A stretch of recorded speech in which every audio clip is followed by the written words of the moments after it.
Have you ever wondered what it would have been like to spend a day in ancient Rome?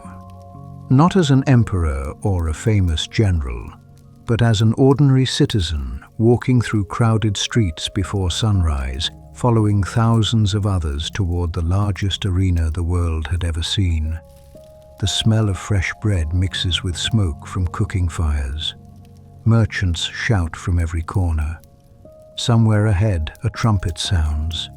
By midday, more than 50,000 people will fill the Colosseum, waiting for the first gate to open. Before we begin, let me ask you something. How much would you pay to watch the greatest gladiator fight in history? The price of a front-row concert today might be hundreds, even thousands of dollars. A championship boxing match or Formula One race can cost even more. But the answer in ancient Rome may surprise you because it reveals something remarkable about how an empire entertained, influenced, and united its people. Tonight, we are stepping beyond the legends to discover the real world of the gladiators. We will explore how these men, and sometimes women, were trained, why some became celebrities while others vanished without a name, and what it truly felt like to stand beneath the roaring arches of the Colosseum with tens of thousands of eyes watching your every move.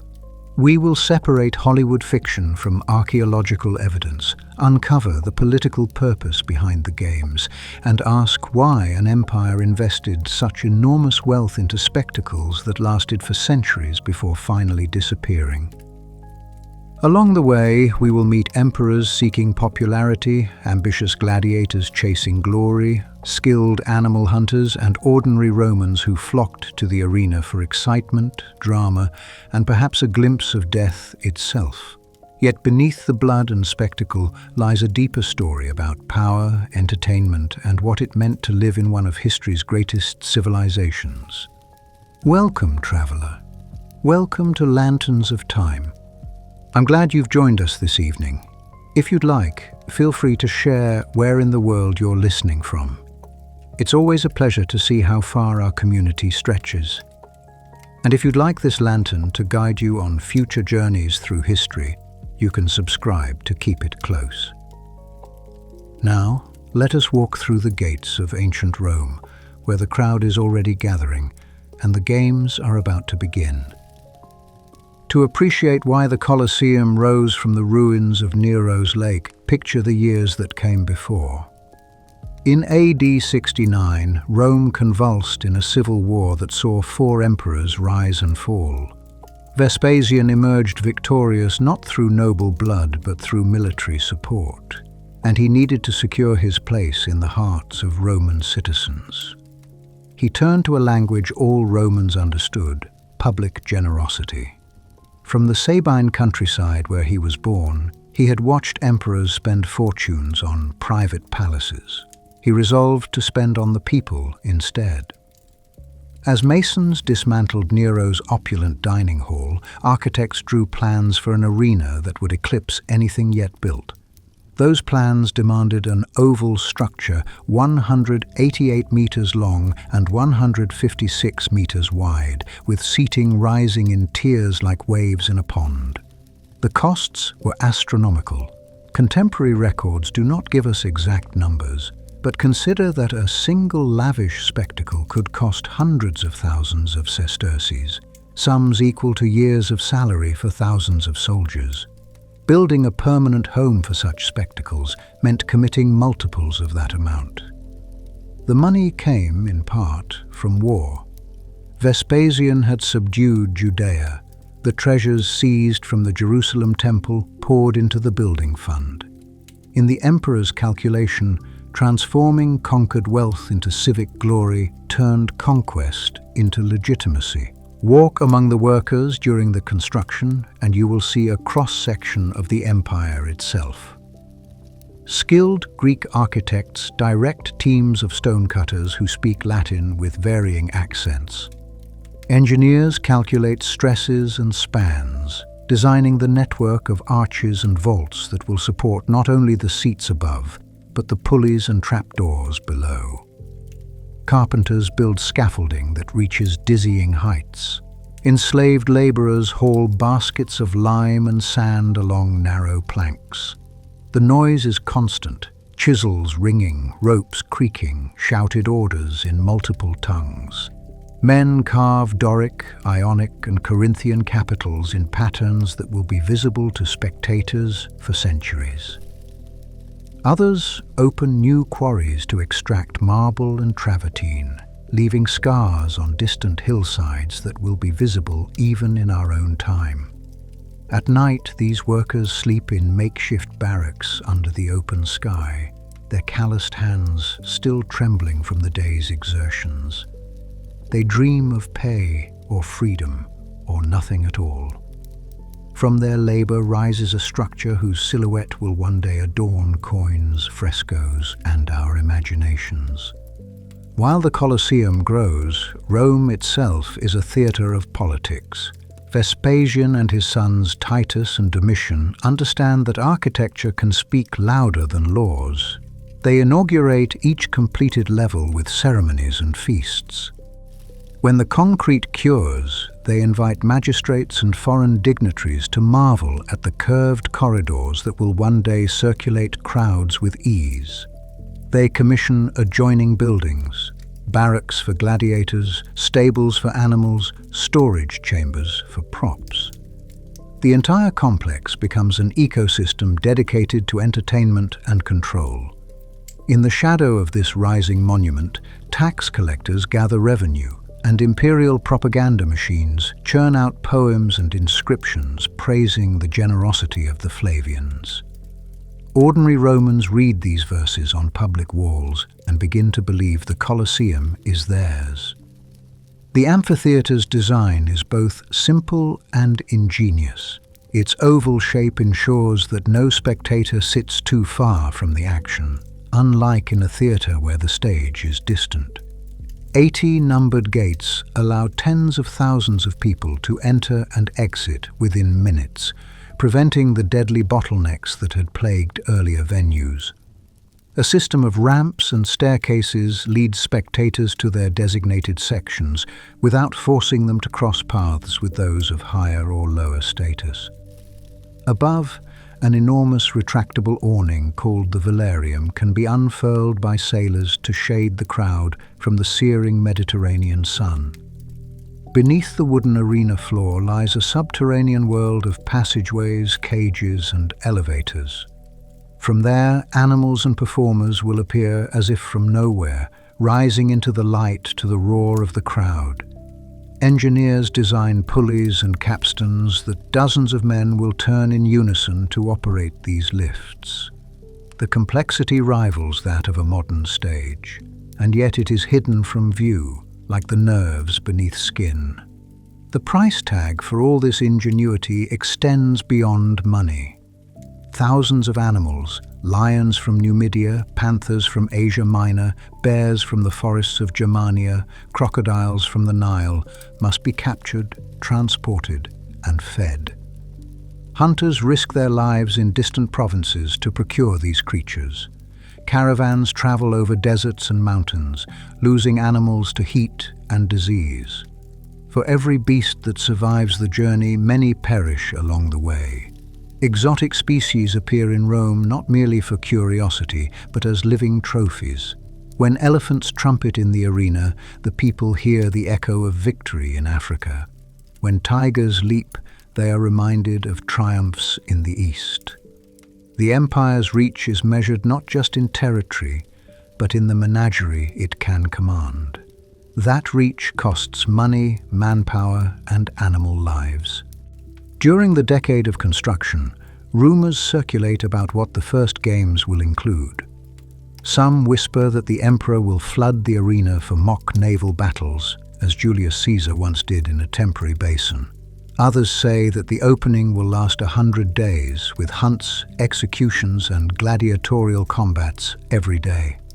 Vendors begin to prepare, anticipating a windfall. They order extra amphorae of wine and olive oil, more baskets of dates and nuts, more garlands of flowers. Tailors stitch new tunics bearing likenesses of famous gladiators. Bakers experiment with pastries shaped like lions' heads. The city holds its breath. When Titus finally opens the gates, the spectacle surpasses even wild rumors.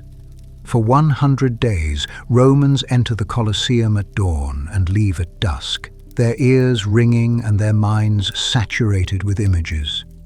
They watch reenactments of naval battles in which ships maneuver in a flooded arena.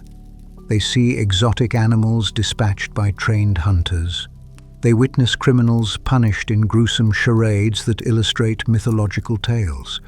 And of course, they watch gladiators fight. Each evening, exhausted spectators walk home or to taverns, retelling what they have seen. Children act out scenes in alleys. Poets compose verses praising the emperor's generosity. Those who missed certain days beg neighbors for details, regretful that they cannot replay the show. The memory of that inaugural festival will linger for generations. Underneath the splendor lies a web of economics and power. The state provides some funding, but private benefactors, senators, wealthy merchants contribute as well, hoping to gain prestige. It is not unusual for an ambitious politician to sponsor games costing several 100,000 sesterces as a way to win an election. Laws even regulate these expenditures, setting ceilings to prevent bankruptcies while still encouraging extravagance. Writers like Juvenal and Martial comment cynically on this system, noting how citizens sell their votes for panem et circenses, bread and circuses. Yet they too attend the games. There is, after all, no other place where rich and poor sit within the same walls, and where the emperor himself sometimes stands to applaud a skillful strike. The Colosseum unites the city in fascination, even as it reinforces the hierarchy that defines it. Consider also the human cost of each spectacle. Gladiators must be trained, housed, fed, and healed. Animals must be captured and cared for until their brief appearance. Stage machinery must be maintained. Musicians, announcers, and attendants must rehearse. To sustain an enterprise of this scale requires a permanent staff year-round. Rome's investment in entertainment thus creates an entire industry. Blacksmiths forge helmets and swords, tailors stitch padded armor, doctors invent ways to treat wounds from claws and blades. Freedmen who manage gladiator schools become rich. Farmers who supply fodder for animals find a steady market. The arena, in other words, is not just a site of bloodshed, but a catalyst for economic activity across the empire. From our lantern-lit perspective, we see the Colosseum as an emblem of imperial might and cruelty. For Romans of the 1st century, it was also a marvel of engineering, a source of civic pride, and a place where the lines between religion, politics, and entertainment blurred. Its construction signaled that Rome had recovered from fire and tyranny, and that the new dynasty was willing to invest in pleasure as well as power. When you walk past its arches in the early morning, you sense the anticipation building inside. Soon those seats will fill with tens of thousands of souls. For now, though, the amphitheater is simply a shell, its stone skeleton waiting for flesh and noise. The sun climbs higher, casting long shadows through the arches and onto the cobbled road. Our journey through the world of the gladiators has only just begun. By the time the Colosseum opened its gates, Romans understood that admission to games was both a right and a privilege. The emperor had declared that the shows would be free, and indeed no one lined up at a ticket booth to pay. Instead, entry required a small token called a tessera, fashioned from wood, bone, or ivory and engraved with a number. This number matched one of the 80 entrances and a row within the tiered seating. To obtain a tessera, one needed a connection, a patron, a guildmaster, a priest, a magistrate. In a city built on patronage, distributing these tokens was a way to reward loyalty and reinforce bonds. Senators received stacks of tesserae to hand out to clients. Equestrian guilds allocated them among members. Veterans associations received blocks of seats for their old comrades. Even though the show cost nothing, entrance was not egalitarian. The poor without patrons might hope to stand in open passageways or watch from outside, listening to the roar within. Picture yourself receiving a tessera. The wood is smooth, the engraved number clear. You examine it as if it were a coin, a key to a world you have only heard about. On the morning of the games, you rise before sunrise. The streets are already crowded with people heading toward the amphitheater, clutching baskets of bread, cheese, olives, and jugs of wine. Vendors call out from stalls along the way, selling figs, almonds, sausages, and garlands of flowers. Children ride on their fathers' shoulders. Women adjust their cloaks against the morning chill. Around you, the hum of excitement builds like the drone of bees. When you arrive at the correct entrance, a guard checks your tessera and directs you up a stairway to your seat. The passage narrows, then opens abruptly into the full light of the arena. For a moment you stop and simply stare. Your seat's value depends on its proximity to the sand. The front row of the podium, carved in marble and cushioned with cushions, is reserved for the emperor, his family, the Vestal Virgins, and high priests. Behind them sit senators and foreign ambassadors. A little higher are equestrians, then ordinary free-born men. Higher still are sections for women, freedmen, and foreigners. At the top, under the awning's ropes, sit the poorest citizens and sometimes enslaved people. Social barriers are visible in wood and stone. Low walls separate sections. Guards patrol stairways to prevent people from wandering into better seats. From your place, you can see the entire oval, the gleam of helmets, the glint of animal eyes in the darkness of the gates, the flutter of colored pennants marking noble seating areas. You can smell the straw on the arena floor and the musk of animals waiting below. Because admission is free, the value of your seat is measured in politics rather than coin. A tessera handed out by a senator indicates that you are under his protection. Accepting it means you owe him gratitude. He might expect your vote in the next election or your support in a dispute. Tickets thus move through society like gifts with strings attached. Occasionally, they also move like commodities. Some people sell their tesserae to those who were not favored with an invitation, especially for seats close to the arena or for shows featuring famous gladiators. Others bribe gatekeepers to enter through a lower entrance or to occupy an empty seat left by an absent dignitary. Such transactions are illegal but common. The authorities turn a blind eye so long as no serious disturbance results. In this way, a free public event creates a shadow market. The rarity of major games amplifies the value of every tessera. Rome does not host shows every day. In an average year, the Colosseum might hold a dozen major spectacles tied to religious festivals, imperial birthdays, or triumphal anniversaries. When these dates approach, the city buzzes with speculation. Children draw figures of gladiators in the dust. Street artists paint scenes of hunts and combats to sell as souvenirs. Men argue in taverns about which fighters will appear, how many pairs will be matched, and which exotic animals will debut. Women gossip about the latest fashions to wear to the games, whether to adorn their hair with garlands or to wear certain colors associated with gladiator schools. When the day arrives, people travel from outlying districts and neighboring towns, even from other provinces if they happen to be in Rome. The limited number of seats makes each admission token feel like a small miracle. Once seated, you settle in for a long day. The morning begins with hunts. Trumpets blare, and a gate rises to reveal a scene painted like an African savanna. Hunters in short tunics and armed with spears face off against ostriches, boars, or gazelles. Sometimes the animals win, sometimes the hunters perform acrobatic feats. The crowd cheers when a hunter narrowly escapes a charging bull. At midday comes the time for executions.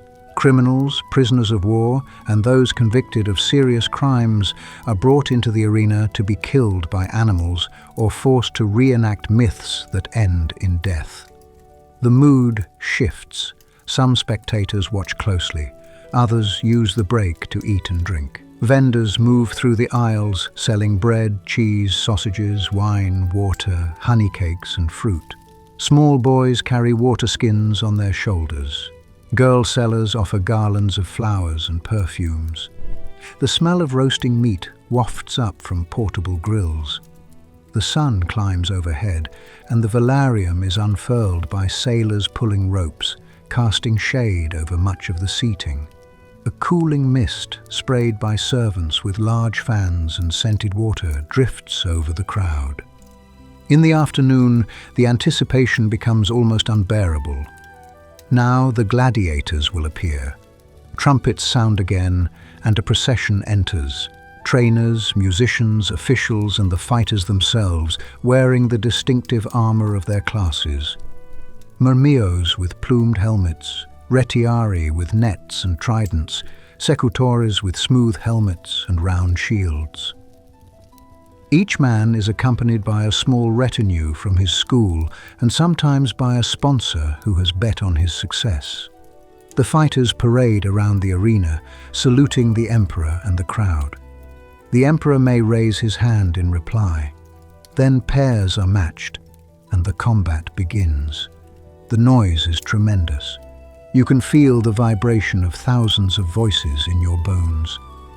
When a fighter falls, the crowd leans forward, waiting to see if he will raise his finger, begging for mercy. The emperor's gesture, or that of the editor presiding over the games, decides his fate. Contrary to modern depictions, many defeated gladiators are spared, especially if they have fought bravely and would be expensive to replace. When mercy is granted, the crowd sighs in relief or groans in disappointment, depending on which side they supported. Between matches, entertainers fill the arena. Dancers perform short routines set to flute and drum. Strongmen display feats of strength. Magicians amuse children by pulling doves from cloths. Sometimes mythological plays are staged using elaborate scenery that rises from the floor. These interludes allow workers below to remove bodies, reset props, and prepare the next pair of fighters. They also allow the crowd to chat, eat, and stretch. The games are as much a social event as a sporting one. People greet friends, share food, and discuss which gladiators they admire. Bets are placed discreetly among spectators. Money changes hands. Small clay tokens with fighters' images are passed along as lucky charms. Throughout the day, the class system is on display. The emperor sits in a special box with a canopy. Senators recline on cushions. The equestrian class sits on wooden benches. Women, from elites to slaves, sit together in higher tiers.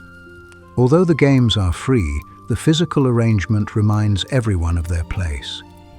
Yet there is also a sense of shared experience. When a lion springs unexpectedly and mauls a handler, everyone recoils. When a nimble retiarius entangles his opponent's sword arm with a net, everyone holds their breath. When an especially beloved gladiator triumphs, the whole amphitheater erupts in applause. For a few hours, the divisions of wealth and status blur in the face of spectacle. If you close your eyes during one of these moments, the roar sounds like a single voice rising from 50,000 throats. If you think about money while sitting there, the numbers are staggering. A seat that costs you nothing might represent a portion of the emperor's treasury. Each event you watch requires feeding animals, training fighters, repairing armor, paying musicians, and compensating sailors who handle the velarium. The emperor's generosity has monetary consequences. Some historians estimate that hosting 3 months of games could cost more than a modern stadium's construction. But such generosity buys time and loyalty. In a city prone to riots over grain shortages, providing bread and circuses keeps the populace occupied. It reminds them that their emperor has both the means to entertain them and the power to protect them. Whether they are aware of this manipulation or not, most spectators accept it with gratitude. When evening falls and you leave the Colosseum, the streets are littered with broken garlands, leftover food, and the occasional lost sandal. Vendors pack up their stalls, counting coins. Children play with wooden swords and pretend to be gladiators. Men debate whether mercy was given too freely that day. Women adjust their scarves and gossip about the handsome secutor. In taverns, gamblers argue over bets. You carry your tessera home as a souvenir, perhaps to be placed in a household shrine. It has no monetary value, but it means you were there. You witnessed the spectacle, smelled the blood and perfume, heard the roar and felt the tension. In the morning, you will return to your work, perhaps as a baker, a mason, a seamstress, or a slave. But for one day, you were part of something immense, a shared ritual that reminded you of your place in Rome and of Rome's place in the world. Tickets without price, seats assigned by status, and a handful of events each year. This system made the Colosseum an arena of privilege disguised as common property. It also ensured that the emperor's generosity was remembered long after the last spear was thrown. As you lay down to sleep after the games, the shouts of the crowd still echo in your ears. The next morning, when you see the Colosseum's arches silhouetted against the sky, you feel a tingle of pride and ownership. It is a building for everyone and for no one. It belongs to the emperor, to the city, and to the stories we still tell. Not every man or woman who walked into the arena was dragged there in chains. To understand the diversity of those who fought beneath the Roman sun, we must look beyond the stereotype of the doomed slave. The Colosseum's sand was trodden by prisoners of war, condemned criminals, enslaved laborers, and, surprisingly, free citizens who volunteered. Each category brought its own motivations, skills, and stories, weaving a complex tapestry that mirrored the empire itself. Many gladiators began as captives taken in Rome's endless wars. When legions conquered Gaul, Germania, Thrace, or Dacia, they sent back not only tribute and treasure, but prisoners. Some were sold into the labor markets of the city, others were earmarked for the arena. Their martial backgrounds influenced the spectacle. Thracian captives fought with curved swords and small shields, inspiring the Thraex class of gladiator. Germanic prisoners, strong and tall, often became murmillos, wielding heavy rectangular shields and broad swords. Numidian horsemen, renowned for their agility, inspired mounted contests. In this way, Rome's wars shaped its entertainment. Each province conquered yielded not only land and resources, but also new forms of combat to display before the crowds. For the captives, the arena was both punishment and performance. Stripped of homeland, they were recast as symbols of Rome's dominance. In the stands, citizens saw distant enemies domesticated and brought to heel. Alongside war captives stood those sentenced by Roman courts. Some crimes, such as murder, arson, treason, or sacrilege, carried the penalty damnatio ad gladiatorum, condemnation to gladiatorial service. These criminals were called damnati and, unlike trained fighters, were expected to die. Judges might order them to be armed inadequately or pitted against experienced opponents, making their survival unlikely. Their appearance on the sand served as a harsh reminder of the state's power. When a thief or an arsonist stumbled under a lion's paw or a gladiator's blade, spectators felt both revulsion and satisfaction. Justice had been performed in public. Yet even among the condemned, there were nuances. Some were allowed to train and fight fairly if they had skills Rome found valuable, or if they could pay fines. The boundaries between punishment and spectacle blurred, and crowds sometimes cheered a condemned man who displayed unexpected courage. For the condemned, death in the arena could become a form of redemption, a way to die bravely rather than on a cross or in a dungeon. Then there were slaves purchased specifically for gladiatorial schools. A lanista, the manager of a ludus, would buy strong young men at auction with the same cold calculation a modern recruiter uses when drafting athletes. He examined their limbs, their stamina, their temperament. A man with broad shoulders and a calm gaze might be marked for the arena. A rebellious spirit might be selected for his potential to engage the crowd. Once purchased, these slaves belonged to the school. They signed no contracts, they had no choice. The lanista invested in their training and diet, expecting a return in the form of prize money and rentals. For these men, the arena offered a narrow path to freedom.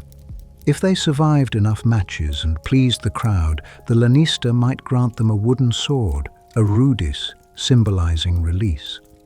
Until then, their lives were measured in bouts. The most surprising group of gladiators were the octorati, free men who volunteered for a life of combat. Motivations varied. Some were deeply in debt and saw the arena as a way to earn quick money. Under a decree by Marcus Aurelius, volunteers could receive a signing bonus of up to 12,000 sesterces, equivalent to thousands of days of a laborer's wage. Others craved the fame and adulation that came with victory. A few were thrill-seekers drawn by the danger, or veterans who missed the rush of battle. To become an octoratus, a man had to swear an oath to endure burning, beating, and death by the sword. He surrendered his legal status and became infamous without honor. Even noblemen sometimes took this step in moments of madness or desperation. Senators were forbidden to fight, but some equestrians and lower aristocrats donned helmets in disguise. The poet Juvenal scorned these volunteers, seeing them as symptoms of a society that had lost its sense of dignity. Yet for the men themselves, the decision could be pragmatic. A successful career might earn enough to pay debts, buy land, or secure status for one's family. The presence of volunteers changed the dynamics of the arena. They were often better educated and more articulate than slaves or captives. They negotiated terms with lanistae, insisting on a certain number of fights or a share of prize money. Their contracts were like those of modern athletes. A star volunteer could command high fees from sponsors and inspire betting frenzies. Their faces appeared on oil lamps and graffiti. Women sent them love letters and even, according to gossip, collected their sweat and used it as perfume. In a society where legal careers, agriculture, and commerce offered safe paths, these men chose the sand. Their audacity fascinated the public and added a layer of celebrity to the games. Fighting also attracted women, though rarely and under special circumstances. Female gladiators, called gladiatrices, are attested in a handful of inscriptions and artworks. They were often of lower status, sometimes slaves, sometimes volunteers. The novelty of a woman wielding a sword drew crowds, and emperors occasionally staged female combats to heighten excitement. Roman moralists like Cassius Dio criticized these spectacles, arguing they violated feminine virtues. Whether forced or voluntary, these women faced double jeopardy. They risked death in the arena and scorn outside it. Yet their existence shows the permeability of social boundaries in the world of gladiators. The arena was one of the few places where gender roles could be subverted, if only briefly. If the categories of gladiators were diverse, so too were their hopes. The captive hoped to survive and perhaps be sold into a kinder household. The condemned hoped to die quickly or, against all odds, to earn mercy through bravery. The enslaved trainee hoped to please his lanista and earn a rudis after years of service. The volunteer hoped for money and fame. Each stepped onto the sand with different stakes, yet once the gates closed, they were equals in danger. The roar of the crowd cared little for personal histories. Only skill, courage, and luck mattered. Behind their helmets and armor, these men and women were individuals with dreams, fears, and friendships. When you watch them from the stands, try to imagine what brought each of them to that moment. Their stories remind us that the arena was not just a slaughterhouse, but a complicated human theater. If the Colosseum was the stage, the Gladiator school was the training ground, locker room, dormitory, and hospital all in one. Known as the Ludus, this institution was both business and barracks. It took raw recruits, slave, convict, or volunteer, and through discipline and investment, turned them into athletes. A good school could make or break careers, and its reputation traveled across the empire. Lanistai, the managers and owners of these schools, were businessmen who trafficked in bodies. They were both respected and reviled, akin to modern boxing promoters. The most famous of these schools was the Ludus Magnus in Rome, built just east of the Colosseum. From the outside, it looked like a fortress. Tall walls, guarded gates, few windows. Inside, a large central courtyard served as the training arena. Surrounding it were barracks, kitchens, baths, armories, and medical rooms. The courtyard's sand was raked daily to soften falls. Wooden swords, rudis, and weighted practice shields hung on racks. Straw dummies stood at attention, bearing scars from countless strikes. Beginners started here, learning footwork and conditioning their bodies. They swung heavy wooden gladi again and again until their arms burned, building muscle and endurance. Veterans practiced tactics with more specialized weapons, nets for the retiarius, short swords and curved shields for the thraex, tridents for the hoplomachus. Trainers, often retired gladiators themselves, barked orders, corrected stances, and demonstrated how to exploit an opponent's weak side. To outsiders, these routines might seem monotonous. To gladiators, they were the difference between life and death. Daily life in a ludus followed a strict schedule. At dawn, a horn roused the fighters. They ate a breakfast rich in carbohydrates, barley porridge with beans and dried fruit. Archaeological analysis of gladiator bones has confirmed this diet. High levels of strontium suggest a plant-heavy menu. The nickname hordeari, barley men, was both accurate and a mild insult from meat-eating elites. After breakfast, trainees warmed up with running and stretching. Morning drills focused on individual techniques, afternoons on sparring. Between sessions, the men rested, bathed, or received treatment from doctors. The schools employed physicians skilled in treating cuts, fractures, and infections. These doctors had a vested interest in keeping fighters alive and healthy. Their arsenal included herbal salves, sutures, and occasionally surgical tools. They set broken bones with splints and stitched gashes with linen thread. In an era without anesthesia, the patients gritted their teeth. Though injuries were common, infection rates were surprisingly manageable. A gladiator school, unlike a battlefield, offered relatively clean conditions and prompt care. After supper, vegetables, bread, and sometimes cheese, the men slept on straw pallets, 5 or 6 to a room. Lanterns burned low, their flickering light casting shadows on the walls. Conversations whispered in many languages filled the darkness. Memories of home, speculation about upcoming fights, jokes, prayers. The lanista oversaw all of this. He was part drill sergeant, part entrepreneur.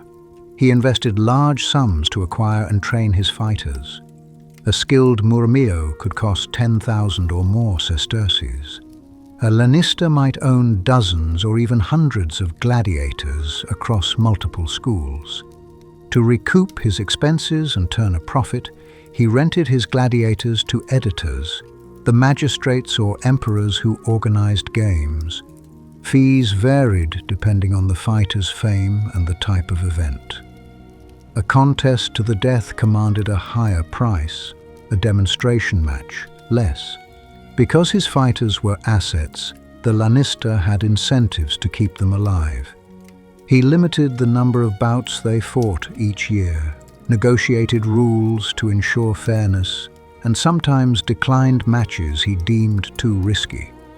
In the ledger of a school, each fighter represented years of investment. The death of a popular gladiator meant not only the loss of a trained athlete, but also lost rental fees and merchandise sales. Discipline within the ludus was strict but pragmatic. Defiance or attempted escape could be punished with flogging, shackles, or heavier training. Serious offenses, such as murder or inciting a mutiny, could result in execution. Yet a lanista who treated his men well often found they fought better. Respect and fear coexisted. Trainers, many of whom had survived the arena, served as living proof that endurance and skill could lead to freedom. When a veteran showed off his rudies, younger men stared with a mix of envy and hope. The bond between gladiators was complex. They were rivals in the arena, but comrades in training. They sparred to improve one another, shared food, patched each other's wounds, and sometimes conspired to overthrow a cruel lanista. In 73 BC, such a conspiracy turned into the famous revolt led by Spartacus, himself a trainee in a Capuan school. Though rare, these uprisings reminded Rome that those they forced to entertain could become dangerous if united. Life in the ludus also included some comforts and privileges. Gladiators were better fed than many poor Romans. They received regular medical care, something most citizens could only dream of. They bathed daily and, if successful, earned prize money. They were housed, clothed, and trained at no cost to themselves. Volunteers used their signing bonuses to support families. A lanista who wanted to attract free recruits offered better conditions, softer mattresses, tastier food, perhaps even permission to keep pets or have conjugal visits. These perks were incentives to sign and to remain loyal. The opportunity to earn freedom in 3 to 5 years was real. Inscriptions from retired gladiators show men proudly calling themselves libertus armaturae, freedmen of the armor, who went on to open taverns or marry into respectable households. For all its brutality, the gladiatorial system offered mobility for those who survived. A curious aspect of the schools was their cultural diversity. Recruits came from Gaul, Thrace, Africa, Syria, Britain, Iberia, and Italy. Within the walls of a ludus, languages blended, customs intermingled, and friendships formed across ethnic lines. A Greek might teach a German a new parrying technique. A North African might share a song from his homeland. Trainers adapted techniques to each student's body type.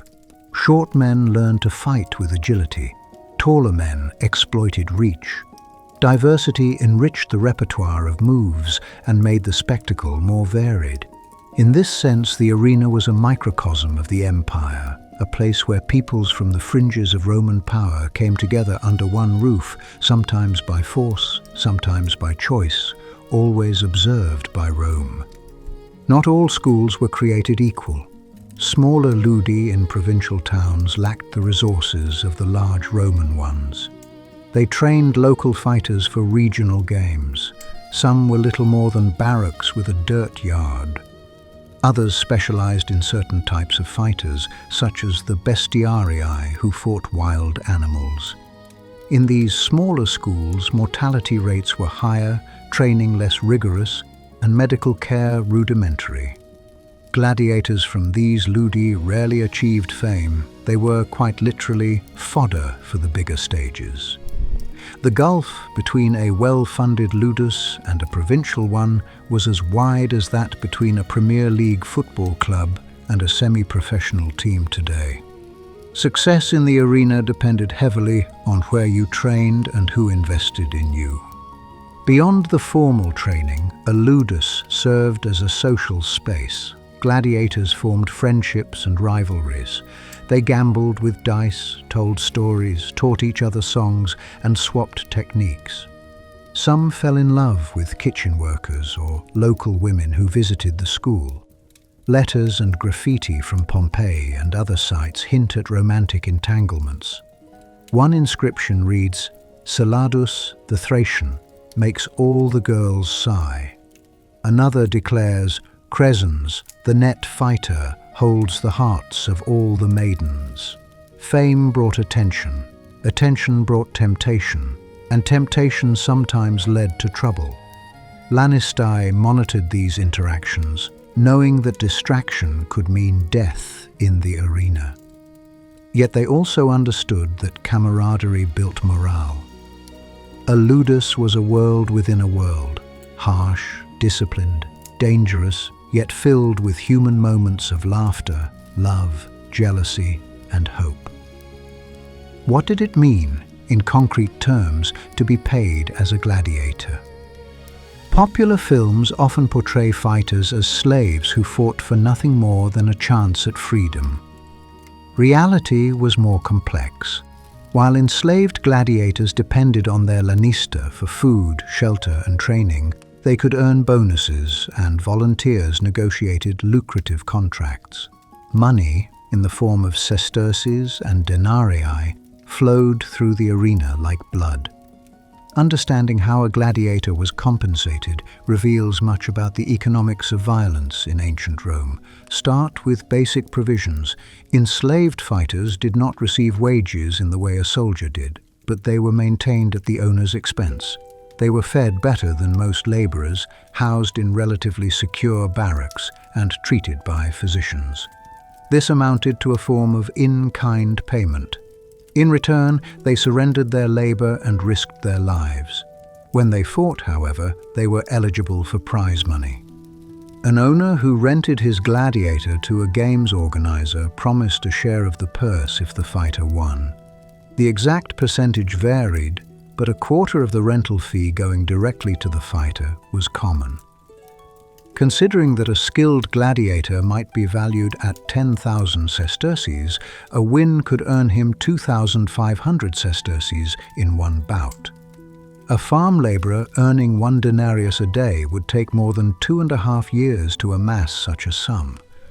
Even a small share gave a gladiator the ability to buy luxuries, gifts, or save toward freedom. Volunteers, as discussed, received significant signing bonuses, sometimes up to 12,000 sesterces.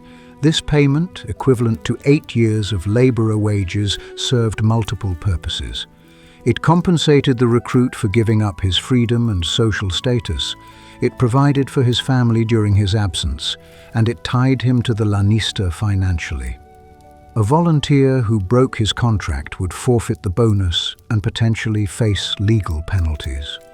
Once contracted, a volunteer also received portions of prize money.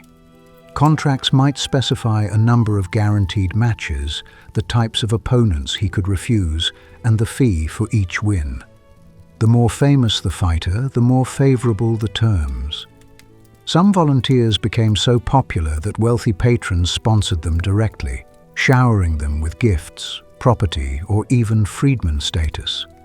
In the most successful cases, a gladiator could retire wealthy enough to purchase slaves of his own, open businesses, and live comfortably. Beyond cash, there were other forms of remuneration. Victorious gladiators sometimes received wreaths or palm branches symbolizing victory. These could be sold to admirers. They also received public acclaim.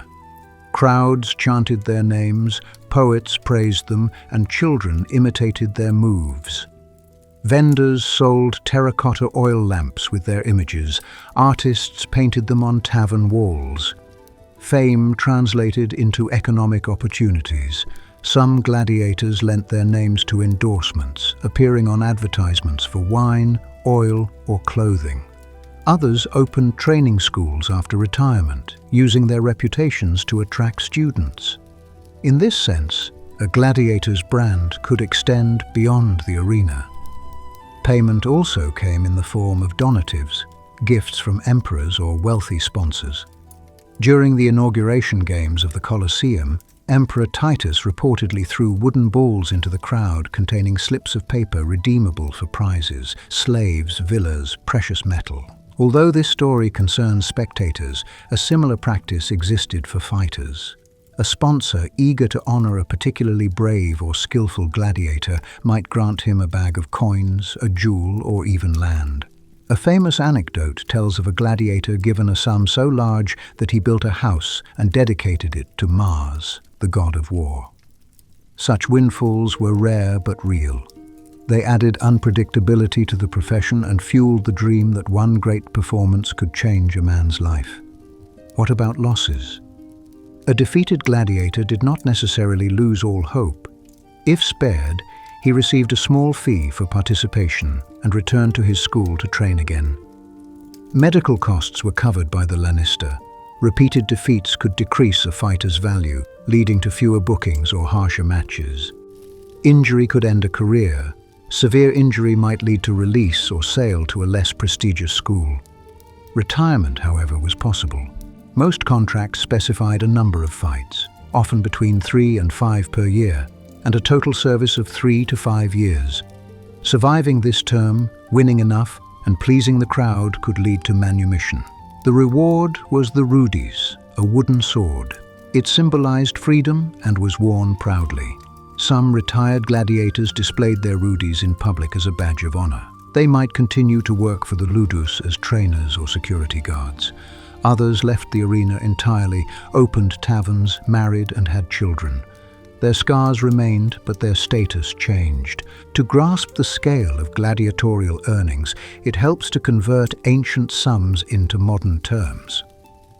If we assume that 1 denarius equated roughly to a day's wage for a laborer, and that 4 sesterces made a denarius, then a signing bonus of 12,000 sesterces equaled 3,000 denarii, or roughly 3,000 days of work. At a modern minimum wage of, say, $100 per day, that bonus would be the equivalent of $300,000. A prize of 2,500 sesterces would equal about $62,500. Even a modest purse of 500 sesterces could be a life-changing sum for someone born into poverty. Such numbers help us understand why a free man might risk death. The arena offered not only fame, but also a chance to leapfrog social and economic barriers. Daily expenses for fighters were minimal. Their food, lodging, and equipment were covered. What they earned, they could save. Some sent money home to families. Others spent it on wine, dice games, and companionship, just as modern athletes sometimes squander fortunes. The wise hired scribes to manage their finances. The foolish trusted fortune to fickle luck. A story survives of a gladiator who gave all his prize money to a lover and was later abandoned with nothing. Another tale tells of a fighter who bought his favorite slave girl and freed her. These anecdotes illustrate that even within the harsh confines of the ludus, human emotions and economic choices flourished. A final form of compensation came in the intangible currency of honor. Rome valued virtues, courage, manliness, and the arena showcased it. A fighter who stood his ground, who fought bravely when wounded, who accepted defeat without begging, gained admiration. Letters and graffiti reveal that people saw gladiators as embodiments of endurance and bravery. Women admired their strength and scars. Men envied their daring. Philosophers criticized the games, but sometimes used gladiators as examples of stoic virtue. Seneca wrote of a fighter who, after being wounded, bowed his neck to his opponent's sword rather than flee. Such stories circulated widely. They conferred a reputation that could not be bought.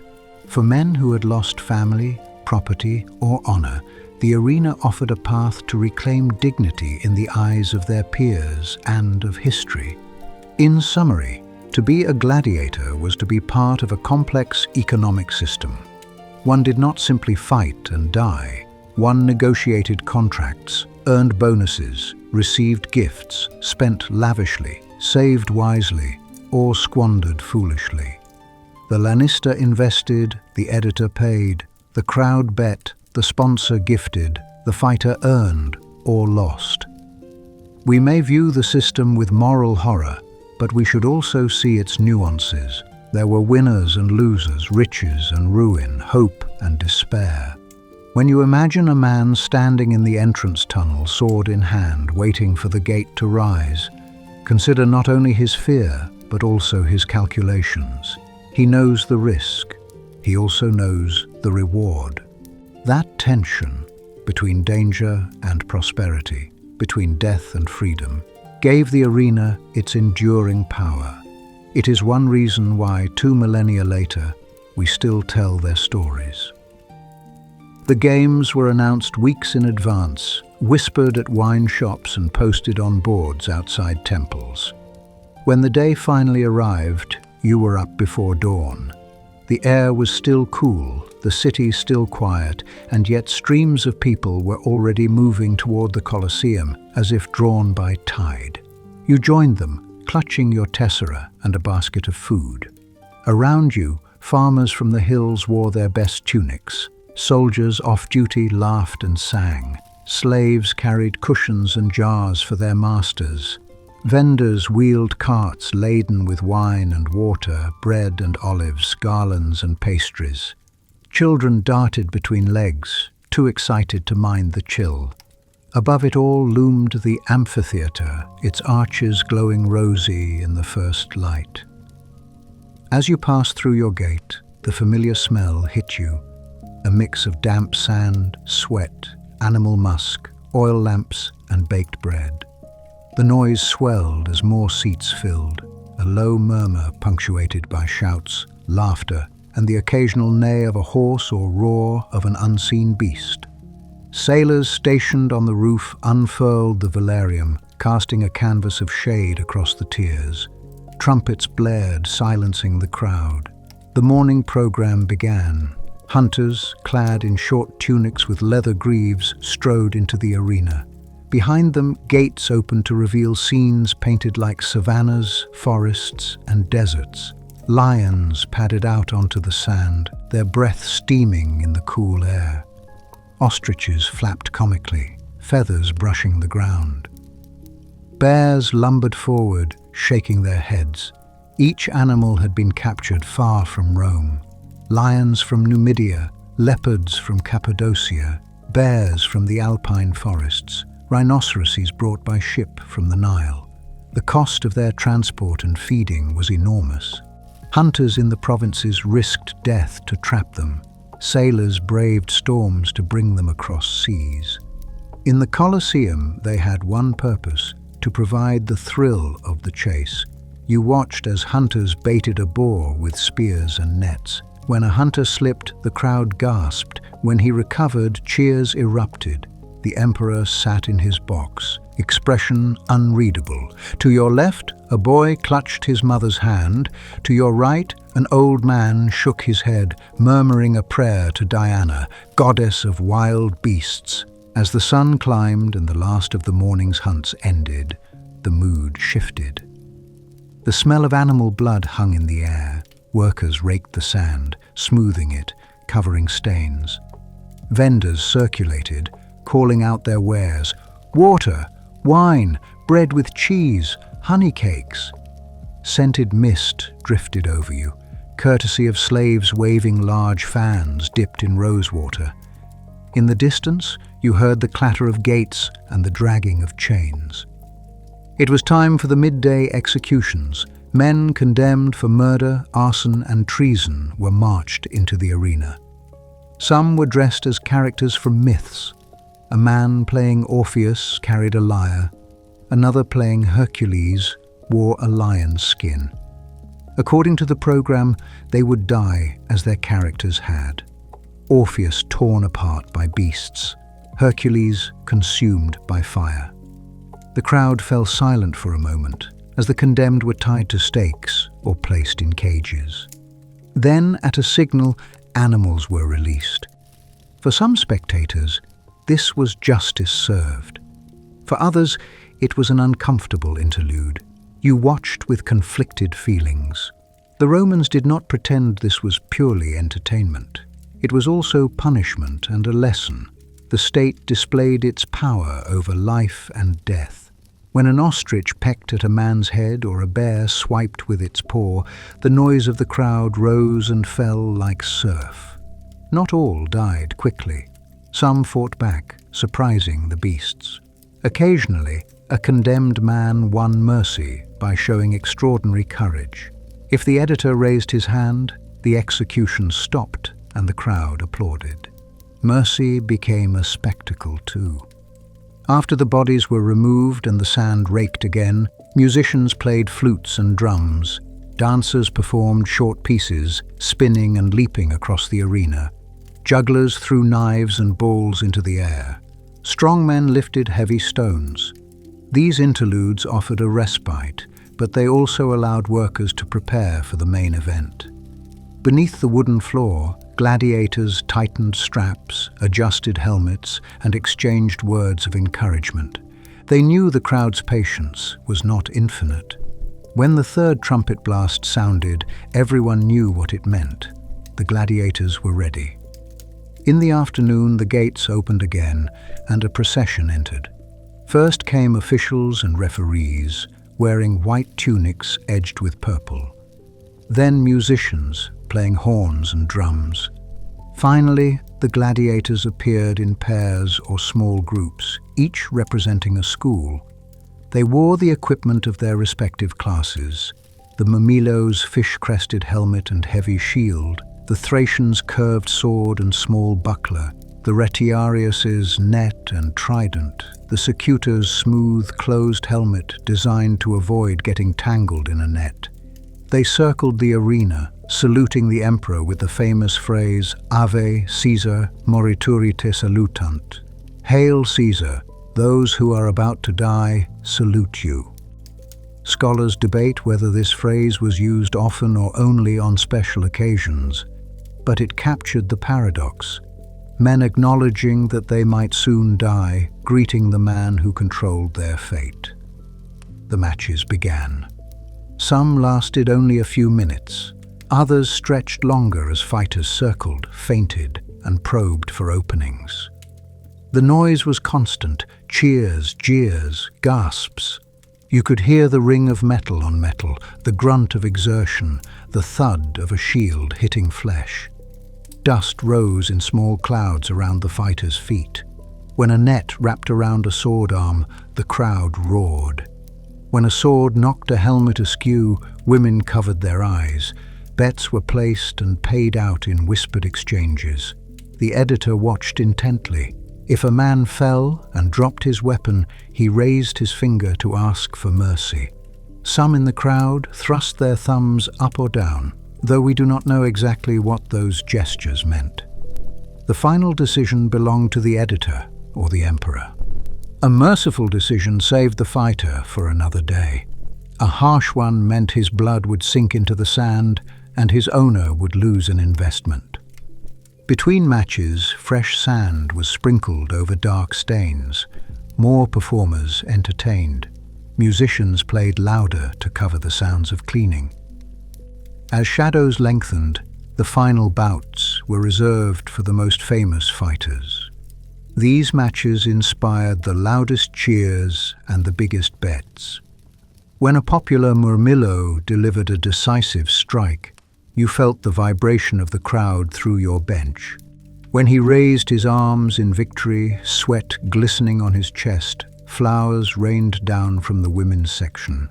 The sun slipped lower, turning the Colosseum's travertine golden. The final trumpet sounded. The games were over. People stood, stretched, gathered their things, and began to file out. The arena, so loud moments ago, echoed with footsteps and murmurs. You looked once more at the sand, now churned and strewn with petals, and thought of those who would sleep beneath it tonight. Outside, vendors packed up, children chattered, and the city began to return to its usual rhythm. The day of the games was done. Spectacle was expensive, and the empire paid for it. But long before any beast entered the arena or any gladiator swung a sword, coins had already changed hands in countless transactions.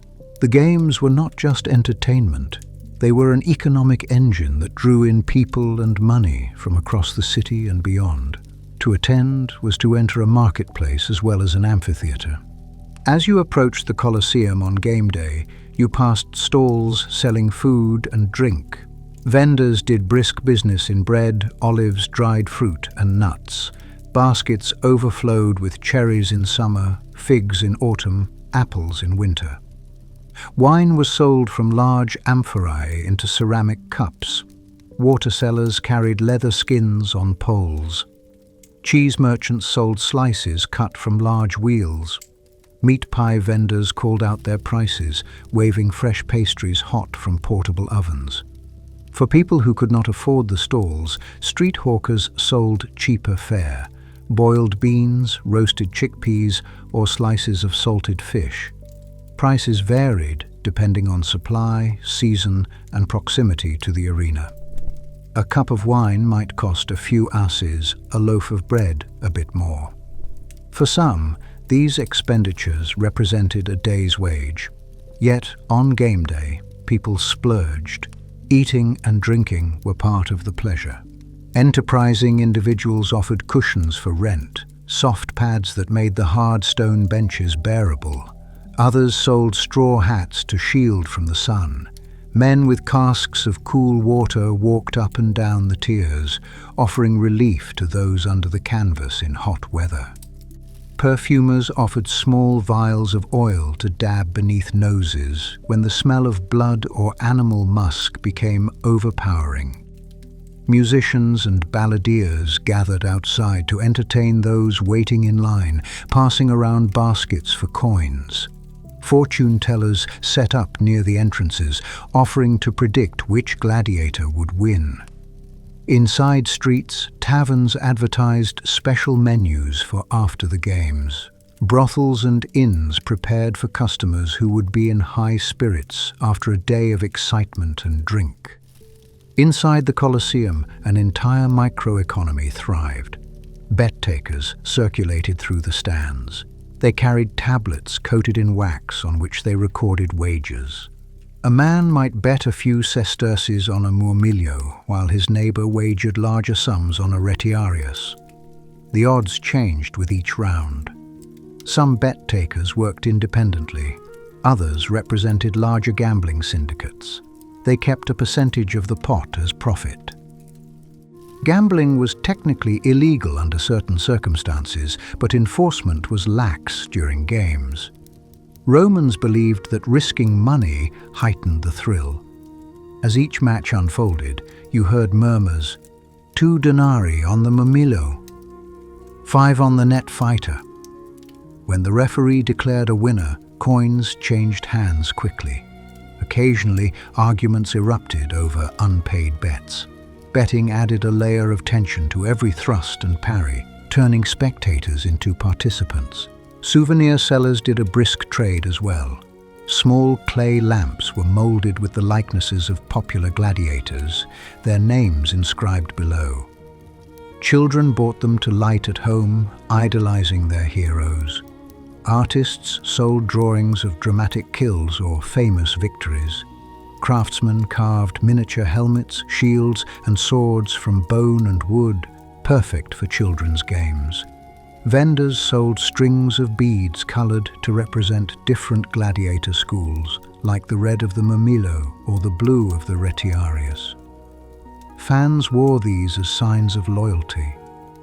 In one corner of the market, a woman sold tiny vials labeled as Gladiator sweat, claiming to have collected it from training sessions. People purchased these vials as charms, believing the sweat carried the fighter's courage and strength. Whether the liquid was genuine or not mattered less than the fantasy it sold. Behind the scenes, suppliers profited. Farmers sold hundreds of sacks of barley and beans to the ludi. Butchers provided meat for lions and tigers. Leatherworkers stitched straps and sandals. Blacksmiths forged helmets, greaves, and swords. Net makers wove strong cords for retiari.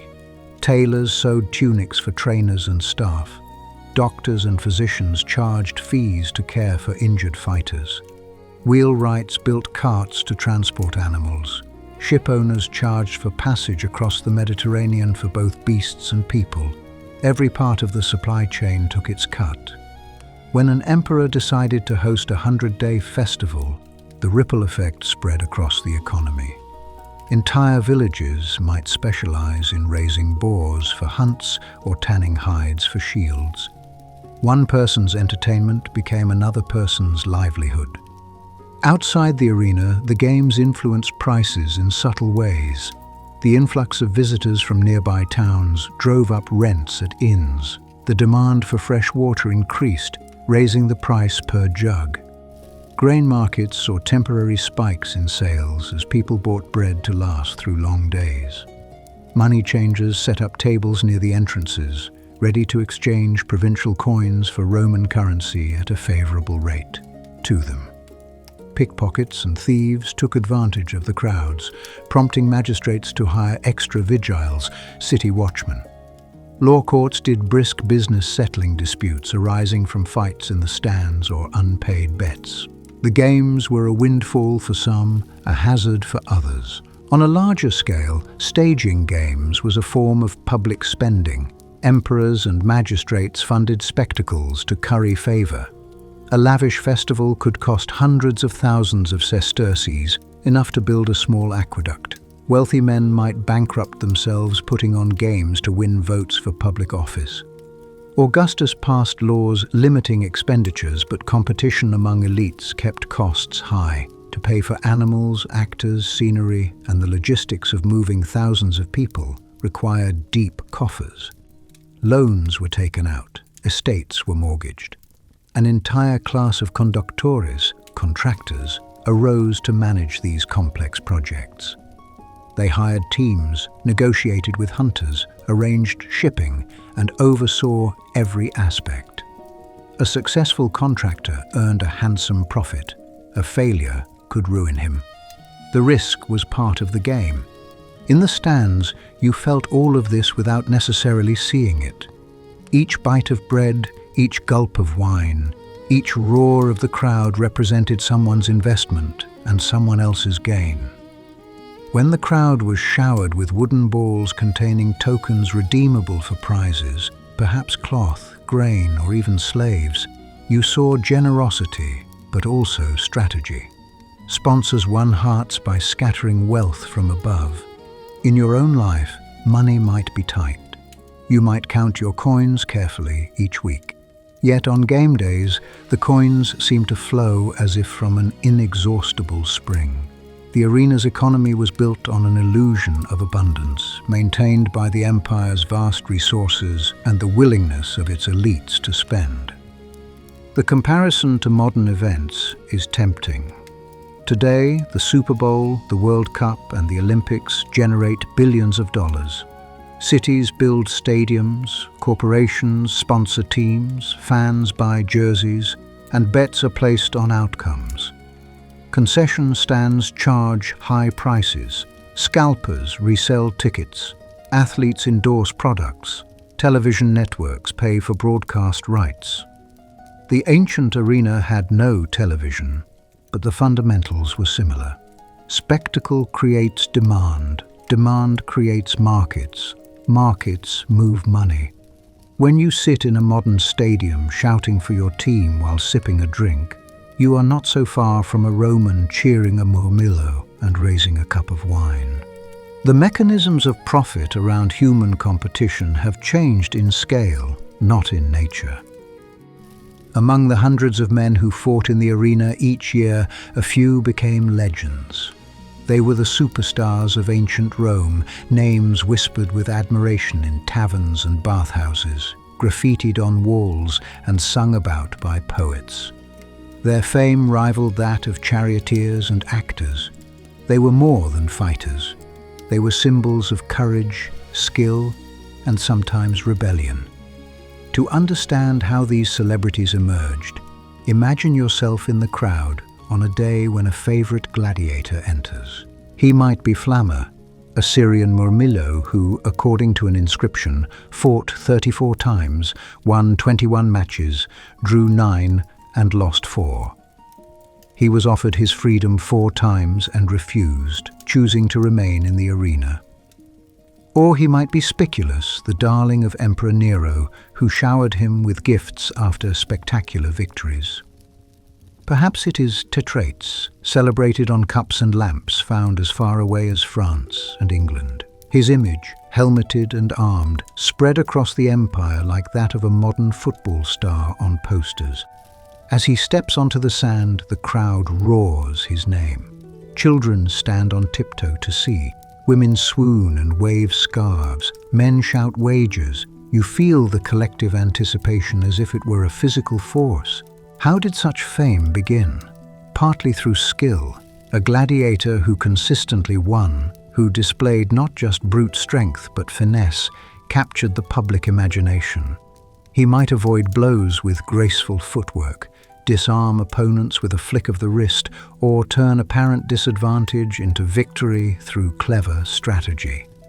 Victory was the obvious path to renown, but style mattered too. A fighter who fought with panache, who saluted the emperor with flourish, who acknowledged the crowd, who showed mercy when allowed, created a persona. People admire not just success, but character. A gladiator who seemed fearless, who smiled in the face of death, embodied ideals Romans valued. Lannister and sponsors knew how to cultivate these images. They printed posters advertising fights with headshots and names. They commissioned poets to write laudatory verses. They hosted banquets where a star gladiator was the guest of honor, allowing elites to meet him. In Pompeii, graffiti proclaimed, "Crescens, the net fighter, holds the hearts of all the girls," and "Celadus the Thracian makes all the girls sigh." These were early fan slogans, carved into walls by admirers.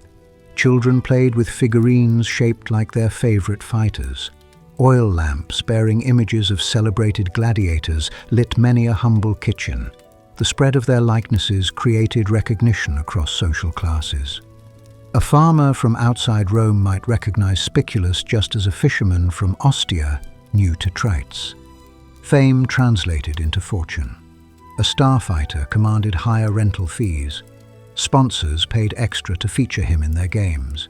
Patrons showered him with gifts, gold, jewelry, perhaps even a house. Women and men alike sought his attention. According to some accounts, aristocratic women fell madly in love with certain gladiators, sending them letters and gifts. Juvenal mocks women who preferred the company of a sweaty fighter to that of a refined poet. Another satirist, Martial, hints at women collecting gladiators' sweat and scraping oil from their skin to make aphrodisiacs. Whether legend or fact, such stories reveal the erotic charge surrounding these men. In a society where most people lived ordinary, constrained lives, the gladiator embodied raw freedom and controlled violence. He was both dangerous and desirable. With fame came power. A celebrated gladiator could negotiate better contracts. He might demand a higher share of prize money, more favorable matchups, or fewer fights per year. Lannister competed to recruit stars, sometimes buying them from rivals at high prices. An owner of a school with a superstar could charge premium fees to games organizers, much like a modern football club markets its star striker. Merchandise bearing the fighter's image generated income. Merchants selling lamps, cups, or figurines paid licensing fees or shared profits with the lanista. Money flowed in many directions, but a clever fighter ensured some flowed to him. Some invested their earnings wisely, purchasing property, funding businesses, or securing their families' futures. Others squandered everything on drink, gambling, or gifts for lovers. Fame was fickle. A single defeat or injury could end it. Those who planned for life after the arena fared better. The creation of superstars had a social function too. They provided common heroes in a society stratified by class. A freedman and a senator could both admire the same fighter. They also offered narratives of resilience and triumph. When a gladiator survived multiple bouts and refused freedom, people saw in him a model of constancy, perhaps even a martyr to public entertainment. His willingness to continue fighting could be interpreted as dedication to the gods, to the crowd, or simply to his craft. Philosophers sometimes used gladiators as examples of stoicism and courage. Seneca, who despised the cruelty of the games, nonetheless praised fighters who met death calmly. In this way, even those who criticized the spectacles could not ignore the power of the individuals within them. Of course, not every famous fighter was a paragon. Stories circulated of bribery, match-fixing, and cowardice. A lanista might pay an opponent to fall after a certain number of blows, ensuring his star's victory. A referee might look the other way if a favorite used an illegal move. Rumors of affairs with powerful women could ruin reputations. Envy bred gossip. Fistfights broke out in taverns over insults to a favorite fighter's honor. The darker side of fame was as real then as it is now, but scandal only fed the fascination. The more people talked, the more the legend grew. In the end, what mattered was that the name endured. Flamma, Spiculus, Tetrates, and others, their names survived because they captured the imagination of their contemporaries. When you think of these superstars, you might picture them as early celebrities whose images flickered like torchlight across the walls of Roman taverns. But their influence extended further. In distant provinces, children carved their names into stones. In markets, women whispered about their looks. In the Senate, politicians rolled their eyes at the public's adoration, yet secretly followed the results. Even emperors were not immune. Nero's favor of Spiculus is famous. Commodus, ruling a century later, took the love of the crowd to another extreme by donning a gladiator's garb and entering the arena himself, to the horror of the elite. His self-appointed role as superstar emperor blurred the lines between ruler and entertainer and contributed to his downfall. The pedestal on which the public placed gladiators could be a dangerous place, both for those who stood on it and for those who built it. What remains when the cheering stops? Inscriptions, graffiti, and poems. Bones buried with honors. Names remembered in passing. A sense that for a time, on a patch of sand in Rome, ordinary men became extraordinary through strength, skill, and the gaze of tens of thousands. When you leave the arena and walk home under the glow of oil lamps, you carry their stories with you. You may tell them to your children. You may whisper them in taverns. You may carve them on a wall. The birth of superstars in ancient Rome teaches us that the hunger for heroes is as old as civilization itself. We have always wanted someone to cheer, someone to admire, and someone to remind us that greatness can emerge from unlikely places. 2,000 years later, the tradition continues in stadiums, arenas, and screens across the world. The names have changed, the games have evolved, but the fundamental bond between performer and audience endures. We are, it seems, still drawn to the glitter of talent under the glare of a crowd. For centuries after the last sword fell silent in the Colosseum, stories of gladiators took on a life of their own. Novels, paintings, and films have given us images that feel as solid as stone. A doomed slave saluting a merciless emperor, a thumb turned down to signal death, a crowd baying for blood at every match. The truth, as is often the case, is more complicated and more human. To see it, return to the stands and look again, this time with an eye for what lies behind the legends. Start with the gesture that has become shorthand for cruelty, the thumb turned down. In modern imagination, a downward thumb from the emperor condemns a defeated gladiator, while an upward thumb grants mercy. Yet ancient sources rarely describe such a simple code. The Roman poet Juvenal mentions the crowd signaling with turned thumbs, pollis verso, but he does not specify direction. Other writers describe the thumb being pressed to the chest as a sign to sheathe the sword, or extended and waved as a sign to kill. The lack of clarity suggests that different editors and audiences may have used different gestures. In any case, the decision rested with the sponsor of the games, not with a hand signal from the masses. When you watch a defeated fighter raise his finger asking for mercy, remember that his fate is negotiated. It is not determined by a collective gesture, but by the balance between money, reputation, and spectacle. Another enduring myth is that gladiatorial combat was always a fight to the death. Films show arenas littered with bodies, each match ending with a killing blow. Reality was far less uniformly fatal. Gladiators were expensive to train and maintain. A skilled fighter represented years of investment. Owners and editors had financial incentives to keep them alive. While some matches did result in death, especially those involving condemned criminals or special sine missione contests where no mercy was allowed, many ended when one fighter conceded. Evidence suggests that mortality rates in standard gladiator bouts ranged from 10 to 25%, high but far from universal. In other words, in a typical day of games featuring dozens of matches, most fighters survived to fight again. When a defeated gladiator was spared, the crowd often approved. Mercy made economic sense and added drama.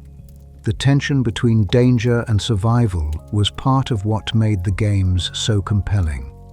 Equally misleading is the notion that all gladiators were slaves forced to fight against their will. As we have seen, many were war captives or criminals, but a significant number were volunteers. Some were free citizens driven by debt, others by the promise of fame and wealth. A free man who signed on as an auctoratus, negotiated terms, and could earn large sums. He risked his status. Gladiators were legally infirm, deprived of many rights, but he did so knowingly. A volunteer might even return to civilian life wealthier and more respected than before. The presence of volunteers complicates the picture of pure coercion. It shows that the arena offered opportunities as well as exploitation. When you imagine the fighter standing at the gate, do not assume he was dragged there.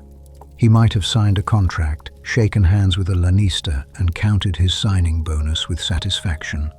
Desperation and ambition, not just captivity, fed the ranks of the gladiators. Then there is the belief that gladiators fought every week, endlessly.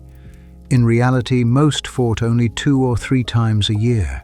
Training filled the months between bouts. The fights were physically taxing, and recovery was necessary.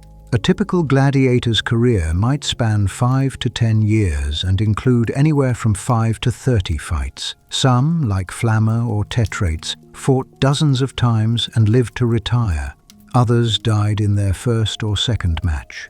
The slow pace of combat careers reflects the economics of the arena. Fights were rare events, meant to be savored, advertised, and attended by as many people as possible. Even the 100-day inaugural games were extraordinary, intended to impress an empire. In an average year, the Colosseum hosted a handful of spectacles. Between them, the arena was quiet, and the men who thrilled crowds returned to training, doctor visits, and waiting. Their lives had long stretches of routine punctuated by brief, dangerous bursts of performance. A more subtle myth involves the motivations of the crowd. Popular portrayals depict Romans as bloodthirsty, cheering only for death.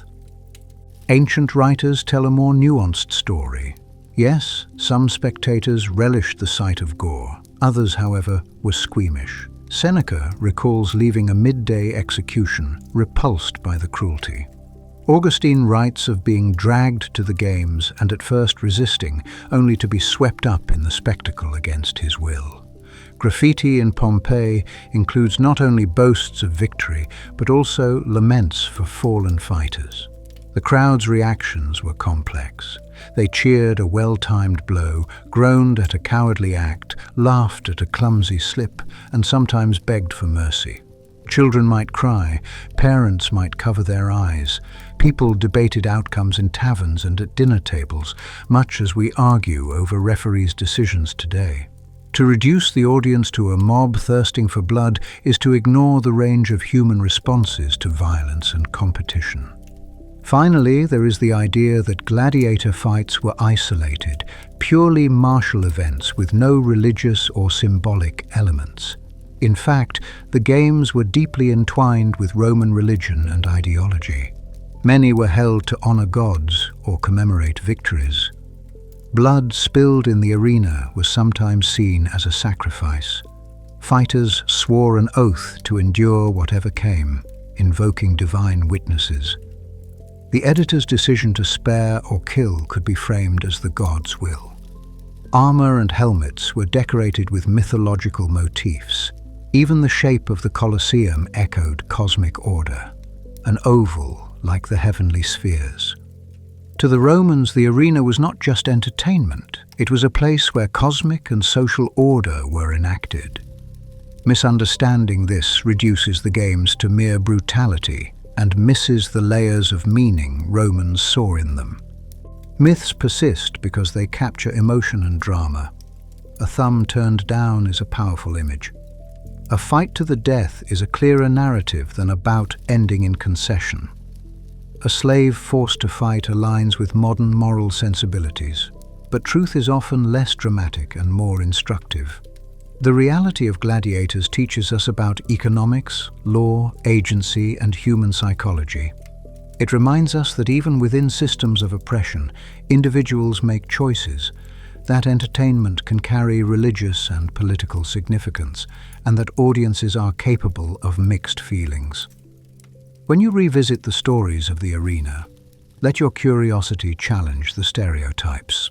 There is richness in the details, and understanding them honors the lives of those who actually fought.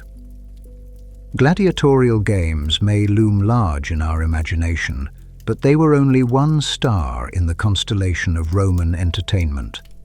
To appreciate how Romans amused themselves, step outside the Colosseum and follow the crowds to other venues. Just beyond the Capitoline Hill stretches the Circus Maximus, a massive oval track measuring nearly 600 meters long and 150 meters wide. Here, chariots race at breakneck speed around a central spine adorned with statues and obelisks. The stands hold up to 250,000 people, far more than the Colosseum, making it the largest sporting venue in antiquity. On race days, the air fills with the thunder of hooves, the creak of wheels, the shouts of drivers urging horses forward, and the roar of fans. Factions wearing the colors of their favorite teams, the reds, blues, greens, and whites, wave banners and chant. Bets change hands in a frenzy. Drivers become celebrities, adored by the masses. Crashes are frequent and thrilling. Chariot racing, not gladiatorial combat, may have been Rome's true national sport. Move toward the Forum and you will find theaters hosting plays and mimes. In stone theatres modelled on Greek designs, actors perform tragedies by Aeschylus and Euripides or comedies by Plautus and Terence. Audience members gasp at plot twists and laugh at slapstick. In smaller venues, mimes and pantomimes take the stage, telling bawdy tales without speaking, accompanied by music. These performances are sometimes subversive, mocking politicians or recasting myths with humour. Theatres offer shade in summer and warmth in winter, making them popular gathering spots. Tickets for plays are often free, sponsored by wealthy patrons. People attend to see and be seen, to hear poetry, and to escape the demands of daily life. For many Romans, the theatre, not the arena, is where they encounter art and culture. Follow the Tiber downstream, and you might witness a naumachia, a staged naval battle. These are rare, reserved for special occasions, because they require enormous effort. Engineers flood basins or even fill the Colosseum's floor with water, although some historians debate whether the arena could be waterproofed. Replica ships sail by crews of convicts or trained sailors. They reenact famous sea battles from Rome's history, complete with arrows, catapults, and boarding actions. Spectators watch from embankments or temporary stands. The logistics are staggering. Water must be supplied, ships built, crews trained, and safety measures devised to prevent drowning. Yet emperors like Augustus and Claudius staged naumachiae to demonstrate naval prowess and generosity. The spectacle of ships colliding, men leaping from one deck to another, and the water splashing under the sun is unlike anything else on Rome's calendar. If you prefer music, festivals featuring concerts of lyre, flute, and percussion instruments are frequent. Musicians from Greece, Egypt, and Asia Minor perform at temples and private banquets. Choruses sing hymns to the gods during religious ceremonies. Dancers accompany musicians with intricate steps and gestures. Romans also enjoy athletic competitions like foot races, wrestling, and discus throwing, especially at the Campus Martius. These events, derived from Greek games, celebrate strength and skill without the bloodshed of the arena. Participants vie for wreaths of laurel or olive while spectators cheer. Philosophers sometimes criticize these pastimes as distractions, but most citizens embrace them as part of civic life. Roman festivals often combine multiple entertainments. During Saturnalia in December, roles reverse. Masters serve slaves, and dice games are played openly. Streets fill with music and laughter. Public banquets are held in the forum. Actors perform farces. Children receive small gifts. The festival of Ludi Romani in September includes chariot races, theatrical performances, and gladiatorial games. Religious processions wind through the streets, carrying statues of gods. Citizens wear wreaths and togas dyed with purple borders. The blending of sacred and secular is seamless. Entertainment is not an escape from religion. It is a form of worship, gratitude, and communal joy. Consider also the role of private entertainment. Wealthy Romans host dinner parties with poetry recitals, musical interludes, and performances by acrobats or jugglers.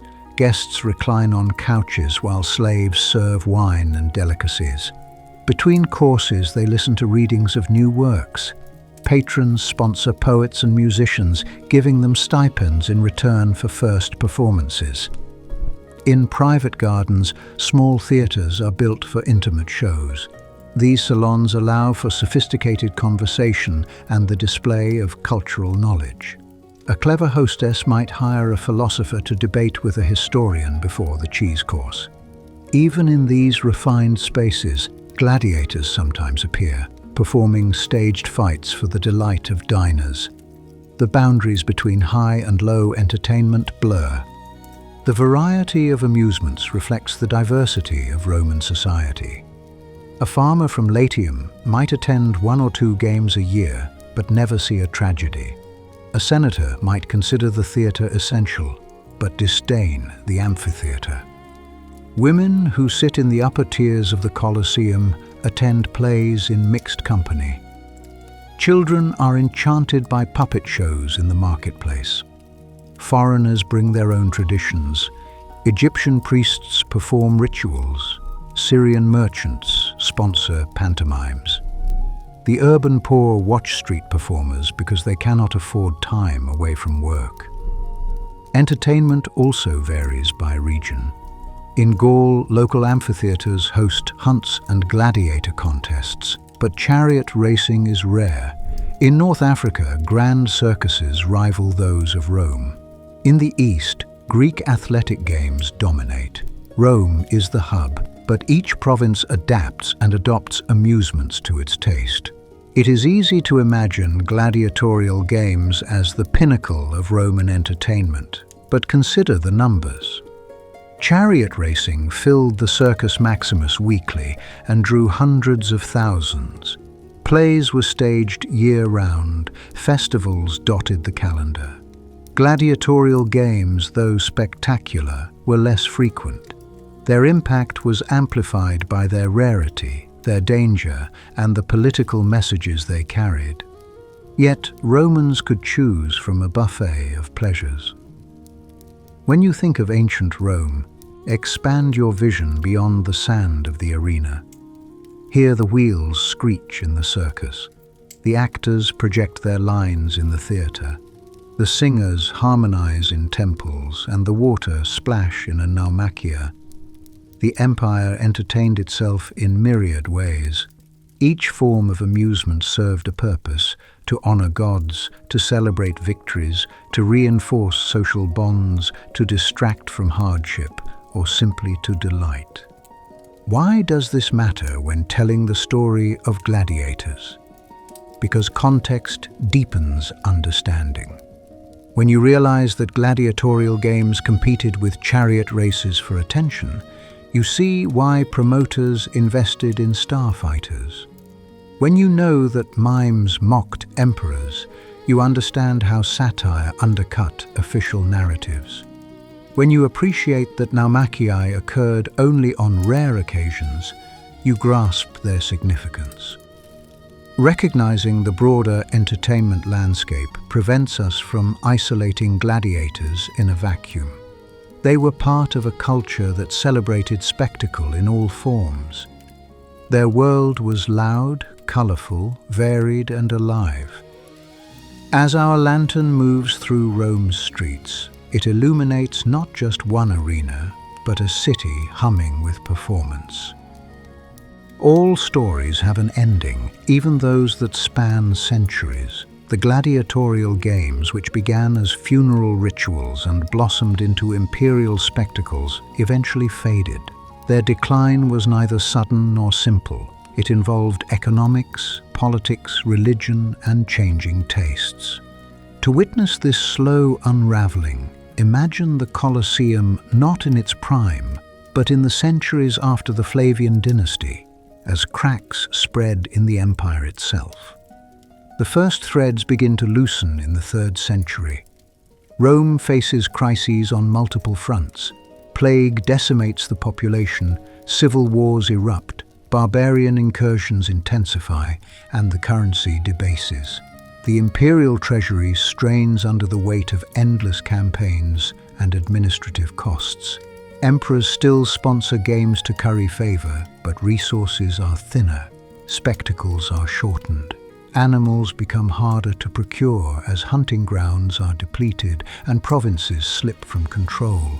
The grand naumachii disappear because flooding basins is too expensive. Private sponsors, once eager to outshine rivals, now hesitate to bankrupt themselves on public favor. The bread that accompanies circuses grows scarce. Grain shipments from Africa are interrupted. People still crave entertainment, but hunger and insecurity dampen enthusiasm. At the same time, new ideas spread. Christianity, once a small sect, gains converts across the social spectrum. Its teachings emphasize compassion, humility, and the sanctity of life. Early Christian writers like Tertullian and Cyprian denounce the games as cruel and idolatrous.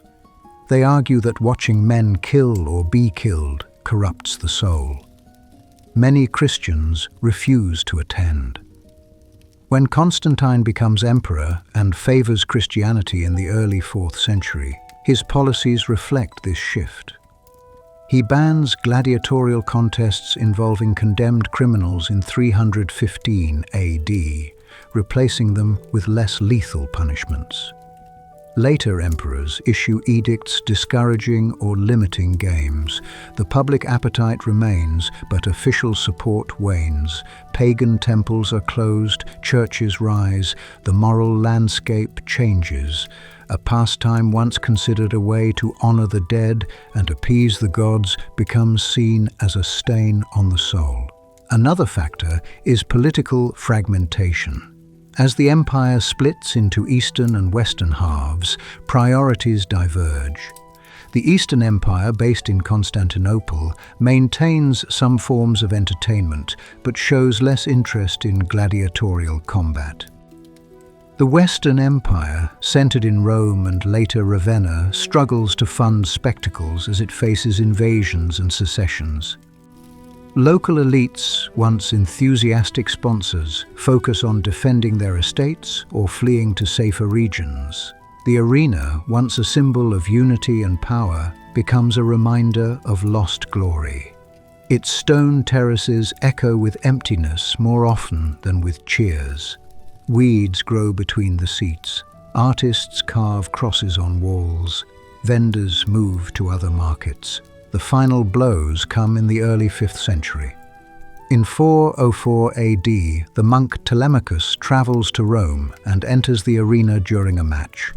According to later accounts, he pleads for the killing to stop. The crowd stones him to death. But the spectacle shocks the emperor Honorius, who issues an edict banning gladiatorial games. Historians debate the accuracy of the story, but the result is clear: official condemnation. Without imperial sanction or funding, the games wither. Some local contests may continue in the provinces for a time, but they no longer carry prestige.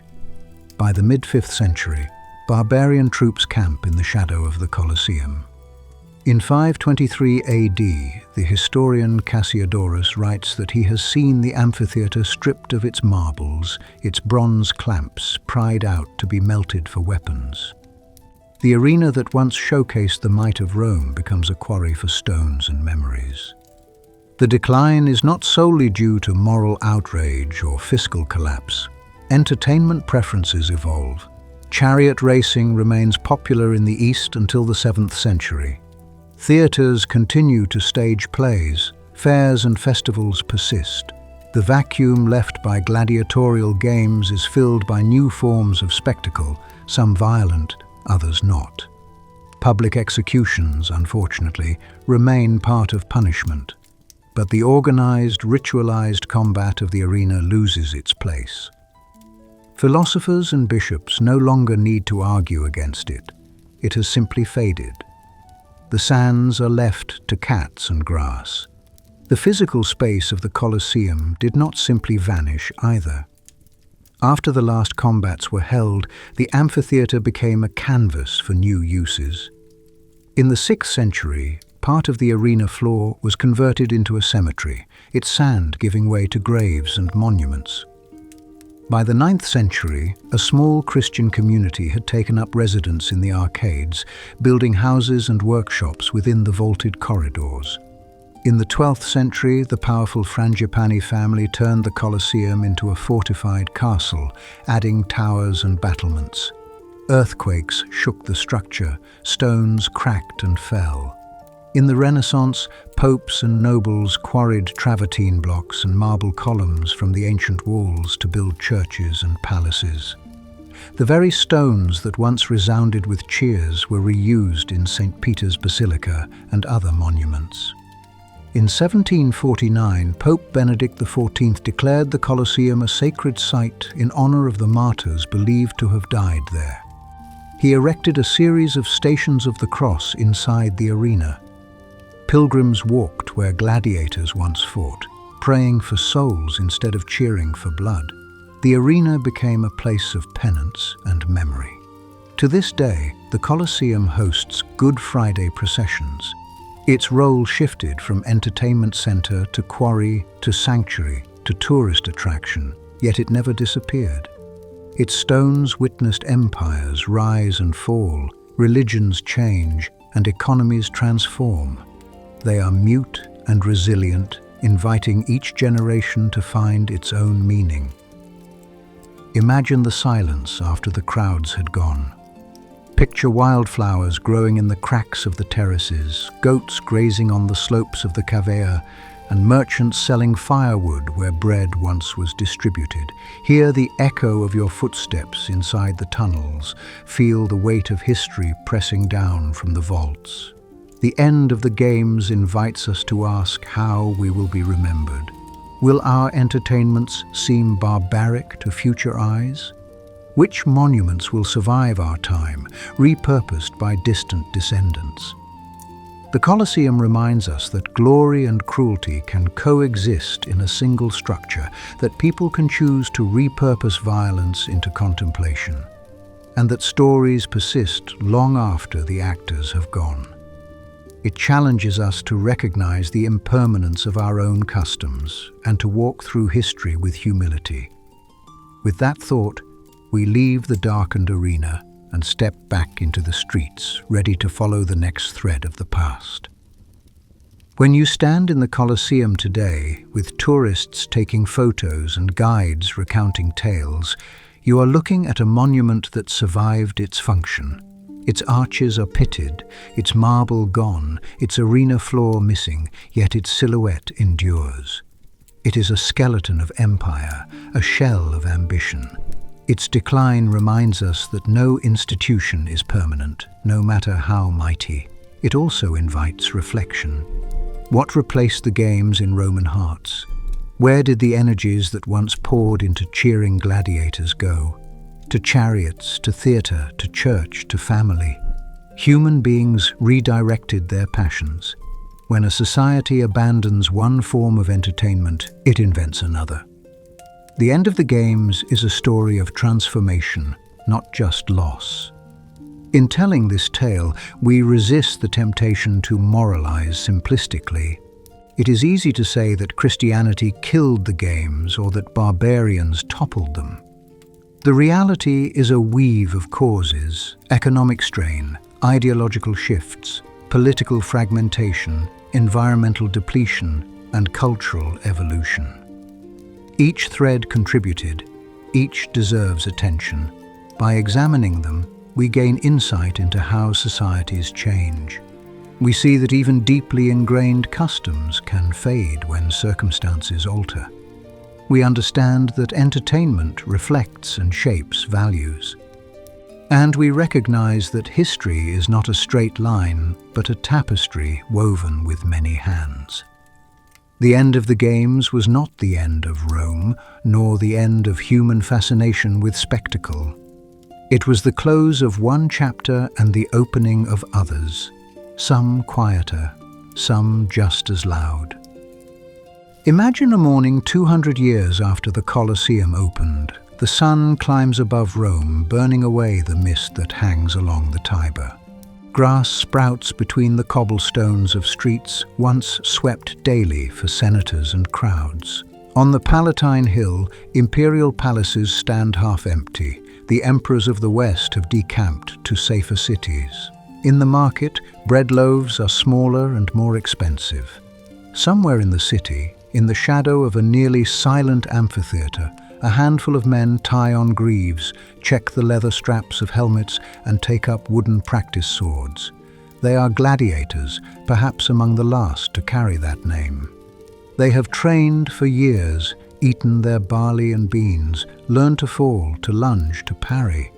But the schedule on the chalkboard outside their barracks is blank for the months ahead. You can feel their unease, For decades, the spectacles have grown fewer. Imperial edicts restrict the games or replace execution by sword with exile to the mines. Bishops preach that watching men kill each other is a sin. Audiences still cheer for chariot races and theatre, but many turn away from the arena. Exotic animals are rare and expensive. The merchants who once sold roasted chestnuts and amphorae of cheap wine outside the gates have moved on. Even the editor who sponsors the games now must justify the cost to a population that needs food and security. And yet the Lannister still expects his fighters to be ready.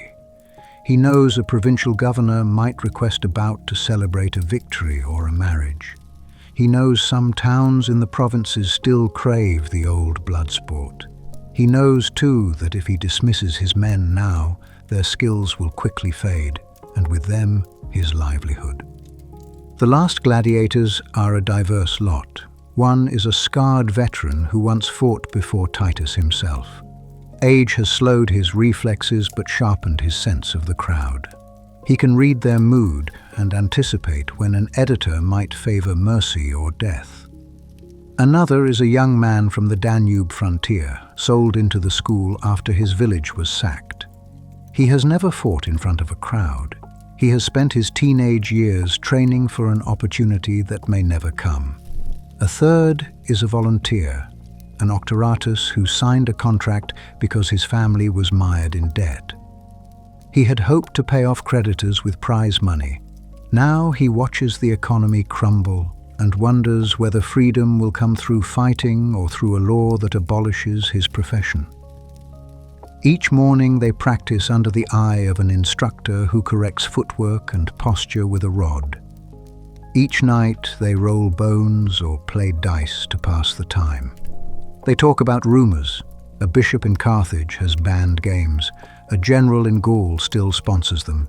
A school in Capua has shuttered its doors. Uncertainty hangs over them like the scent of oil and sweat in the training yard. One winter afternoon, the Lannister finally posts a notice. A noble in a provincial town has offered a handsome fee for a series of exhibitions during a local festival. The men cheer, not because they long for blood, but because they long for purpose.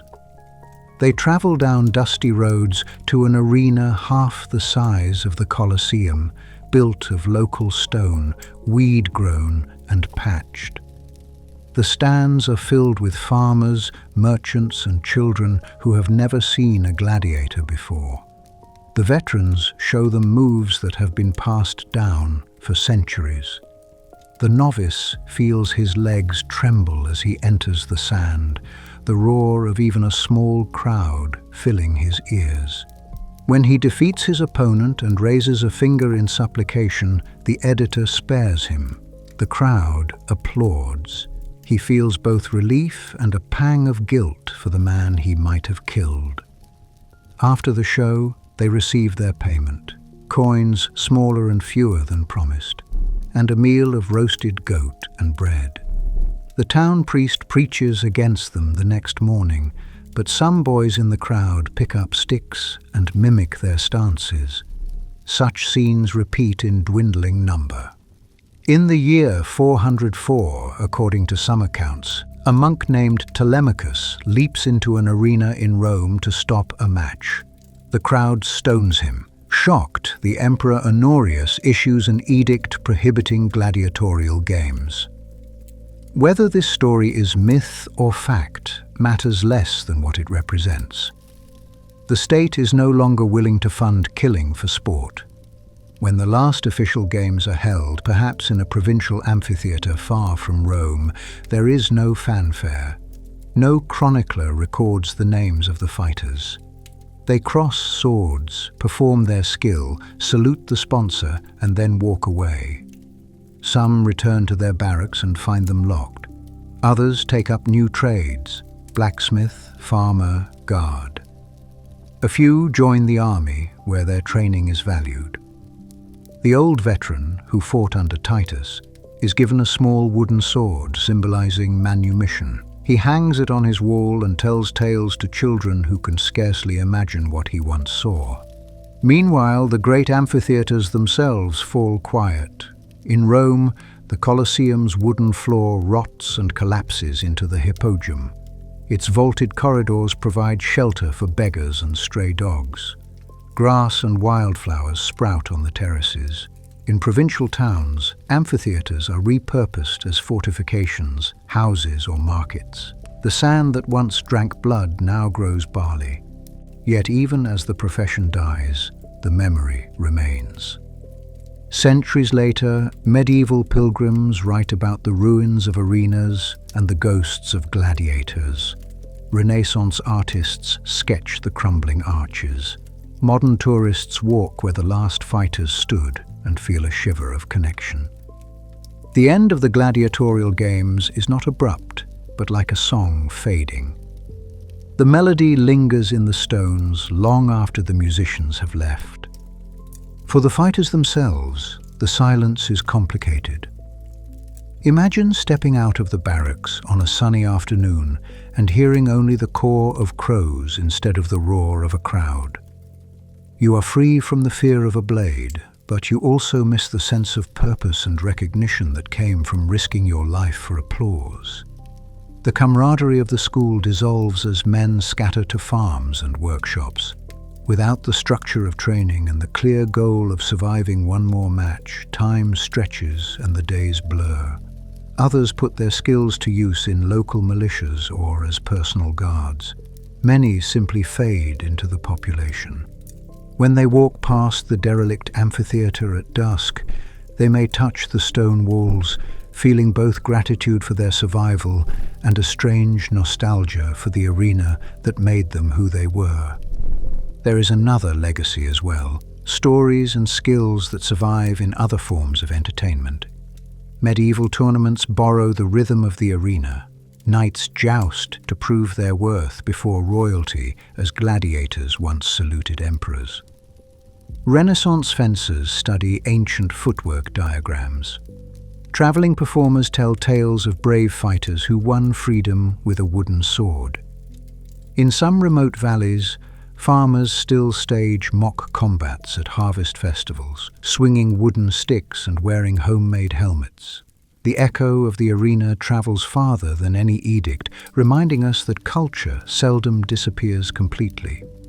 Even as Christianity rises and the empire recedes, the idea of proving yourself before a crowd persists. The last gladiators may vanish, but the human appetite for spectacle remains. Today, the ghosts of those final fighters share their space with opera singers, bullfighters, and tourists armed with cameras.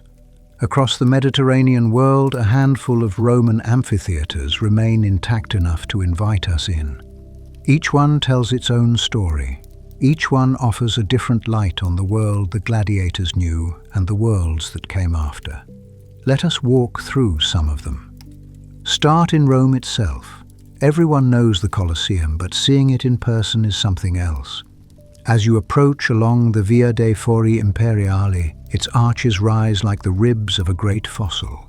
Inside, you stand on a platform overlooking the Hypogeum, the underground maze where animals were hoisted and fighters waited.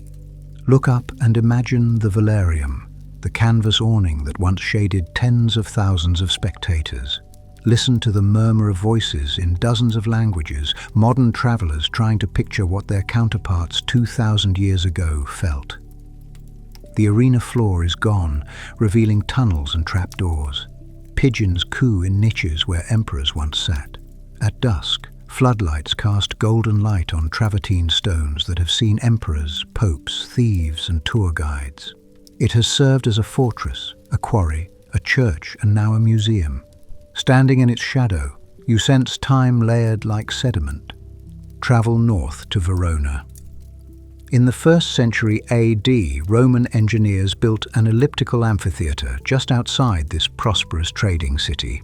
The Arena di Verona measures about 152 meters along its long axis and 123 meters along its short axis. Its surviving outer wall rises nearly 30 meters high, and once supported 44 rows of seating for around 30,000 spectators. It was constructed of local Rosso Verona limestone, a compact red stone quarried from the nearby hills. Unlike many Roman arenas, Verona's amphitheatre retained most of its structure after the fall of the empire. During the Middle Ages, it hosted duels and executions. In the Renaissance, its acoustics drew musicians. Since 1913, it has been home to one of the world's great opera festivals. Every summer, tens of thousands of people fill its stone seats to hear Verdi's Aida or Puccini's Turandot beneath the open sky. The sand where Gladiators once fell is now covered by a stage and orchestra pit. Candles flicker on the terraces.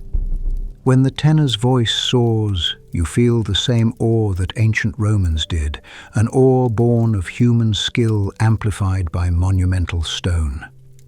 Southwest in France lies the Arena of Nimes. Built around 70 AD, this amphitheatre is smaller than Verona's, but just as perfectly proportioned. It measures about 133 meters long and 101 meters wide, with an arena of 68 by 38 meters and an outer facade that stands around 21 meters high. In Roman times, it could seat up to 24,000 people across more than 30 tiers. After the games ended, it did not fall into ruin. Instead, it became a fortress and then a small town. Houses and shops filled its interior until the 19th century, when civic authorities cleared them out and restored the arena. Today, it hosts bullfights during the Feria de Nîmes, concerts by modern musicians, and reenactments of Roman games. When you sit under its arcades, you smell paella cooking at nearby stalls and hear the crack of a matador's cape. The stone seats are worn smooth by 2 millennia of backsides. On a quiet day, you can walk alone around the circumference and hear your footsteps echo as if the past were whispering. Cross the Mediterranean to Tunisia, where the amphitheatre of El Jem rises from the flat plains like a mirage. Built in the 3rd century, it was one of the largest arenas in the Roman world. Its major axis stretches nearly 150 meters, and its minor axis a little over 120 meters. Scholars estimate it could hold around 35,000 spectators. The pale stone glows, honey-colored in the harsh light. When you climb to the upper tiers, a sea of olive groves and desert extends to the horizon.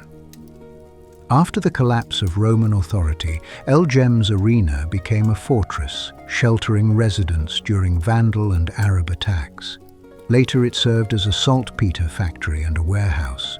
A large breach in one wall, opened by a 17th century bay to quell a rebellion, lets sunlight pour across the seats. Today, the amphitheatre hosts a symphonic music festival every summer. The acoustics are perfect. You sit among tourists and locals while swallows dart through arches. The music and the ruin together create a kind of time travel, linking Roman spectacle to modern art. Arles in southern France offers another example of continuity. Built in 90 AD, its double row of 60 arches crowns a hill above the Rhône. After Rome's fall, the arena became a fortress with towers. Houses sprang up within its walls, and narrow streets and shops wove a small town inside the oval. People lived there for centuries, going about their daily lives within the ancient structure.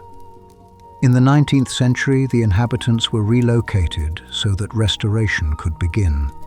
Now it seats spectators for bullfights during the Feria d'Arles and for concerts and plays. As you walk its circumference, you see scars from sieges and marks of medieval carpenters alongside Roman masonry. You smell lavender and garlic from vendors outside. This amphitheatre shows how people can inhabit history literally, building homes inside monuments and then returning them to public use. On the Adriatic coast of Croatia, the limestone arena of Pula stands almost complete.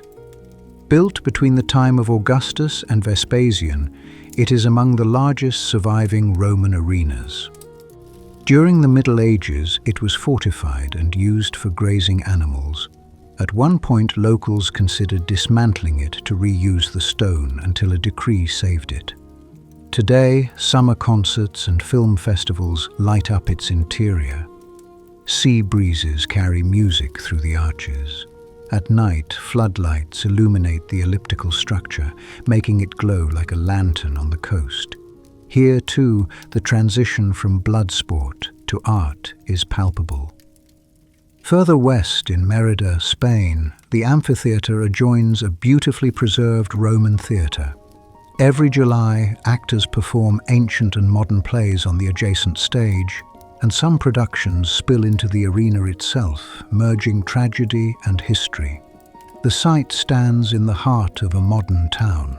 Extremaduran's sun has weathered the stones for 2,000 years, but they continue to serve as a backdrop for human creativity. Mérida's amphitheatre reminds us that Roman architecture can anchor both archaeological parks and living towns. Not all surviving arenas are famous. Smaller amphitheatres dot the former empire, from Capua in Italy to Douga in Tunisia, from Leptis Magna in Libya to Gemelli in Algeria. Some are overgrown, their seating collapsed into earth. Others have been incorporated into farms with sheep grazing where spectators once sat. Discovering one requires patience and imagination. When you find one, perhaps on a hillside overlooking olive groves, the effect can be more intimate than standing in the Colosseum. You can sit on a block of stone, worn smooth by ancient hands, and eat your lunch, listening to cicadas instead of cheers. The experience is humbling. It reminds you that great empires leave behind both monuments and quiet ruins. In these quiet places, the ghosts of gladiators seem closer. At this point in our journey, a question emerges that has flickered at the edge of every chapter. What draws people to watch others compete? Romans filled amphitheatres to see gladiators and chariots. We fill stadiums for football finals, arenas for boxing bouts, cinemas for superhero showdowns, and live streams for esports tournaments. The mediums change, but the appetite endures. To understand why, consider the psychological threads that weave through all organized contests, ancient and modern. First, competition creates narrative. A gladiator fight or a football match unfolds like a story. There are characters, stakes, turning points, triumphs, and tragedies. Spectators identify with a particular fighter, team, or player and invest emotionally. When your chosen competitor wins, you feel elation. When they lose, you feel disappointment, tempered by admiration for skill. Stories connect us to one another. In the amphitheatre, a Thracian's deft footwork might inspire cheers from a Roman merchant. In a modern boxing ring, a challenger's tenacity might resonate with someone who has never thrown a punch but knows what it means to struggle. The arc of competition allows us to channel our emotions into a shared experience. Second, watching contests lets us explore risk and mortality from a safe distance. The danger was obvious in gladiatorial combat.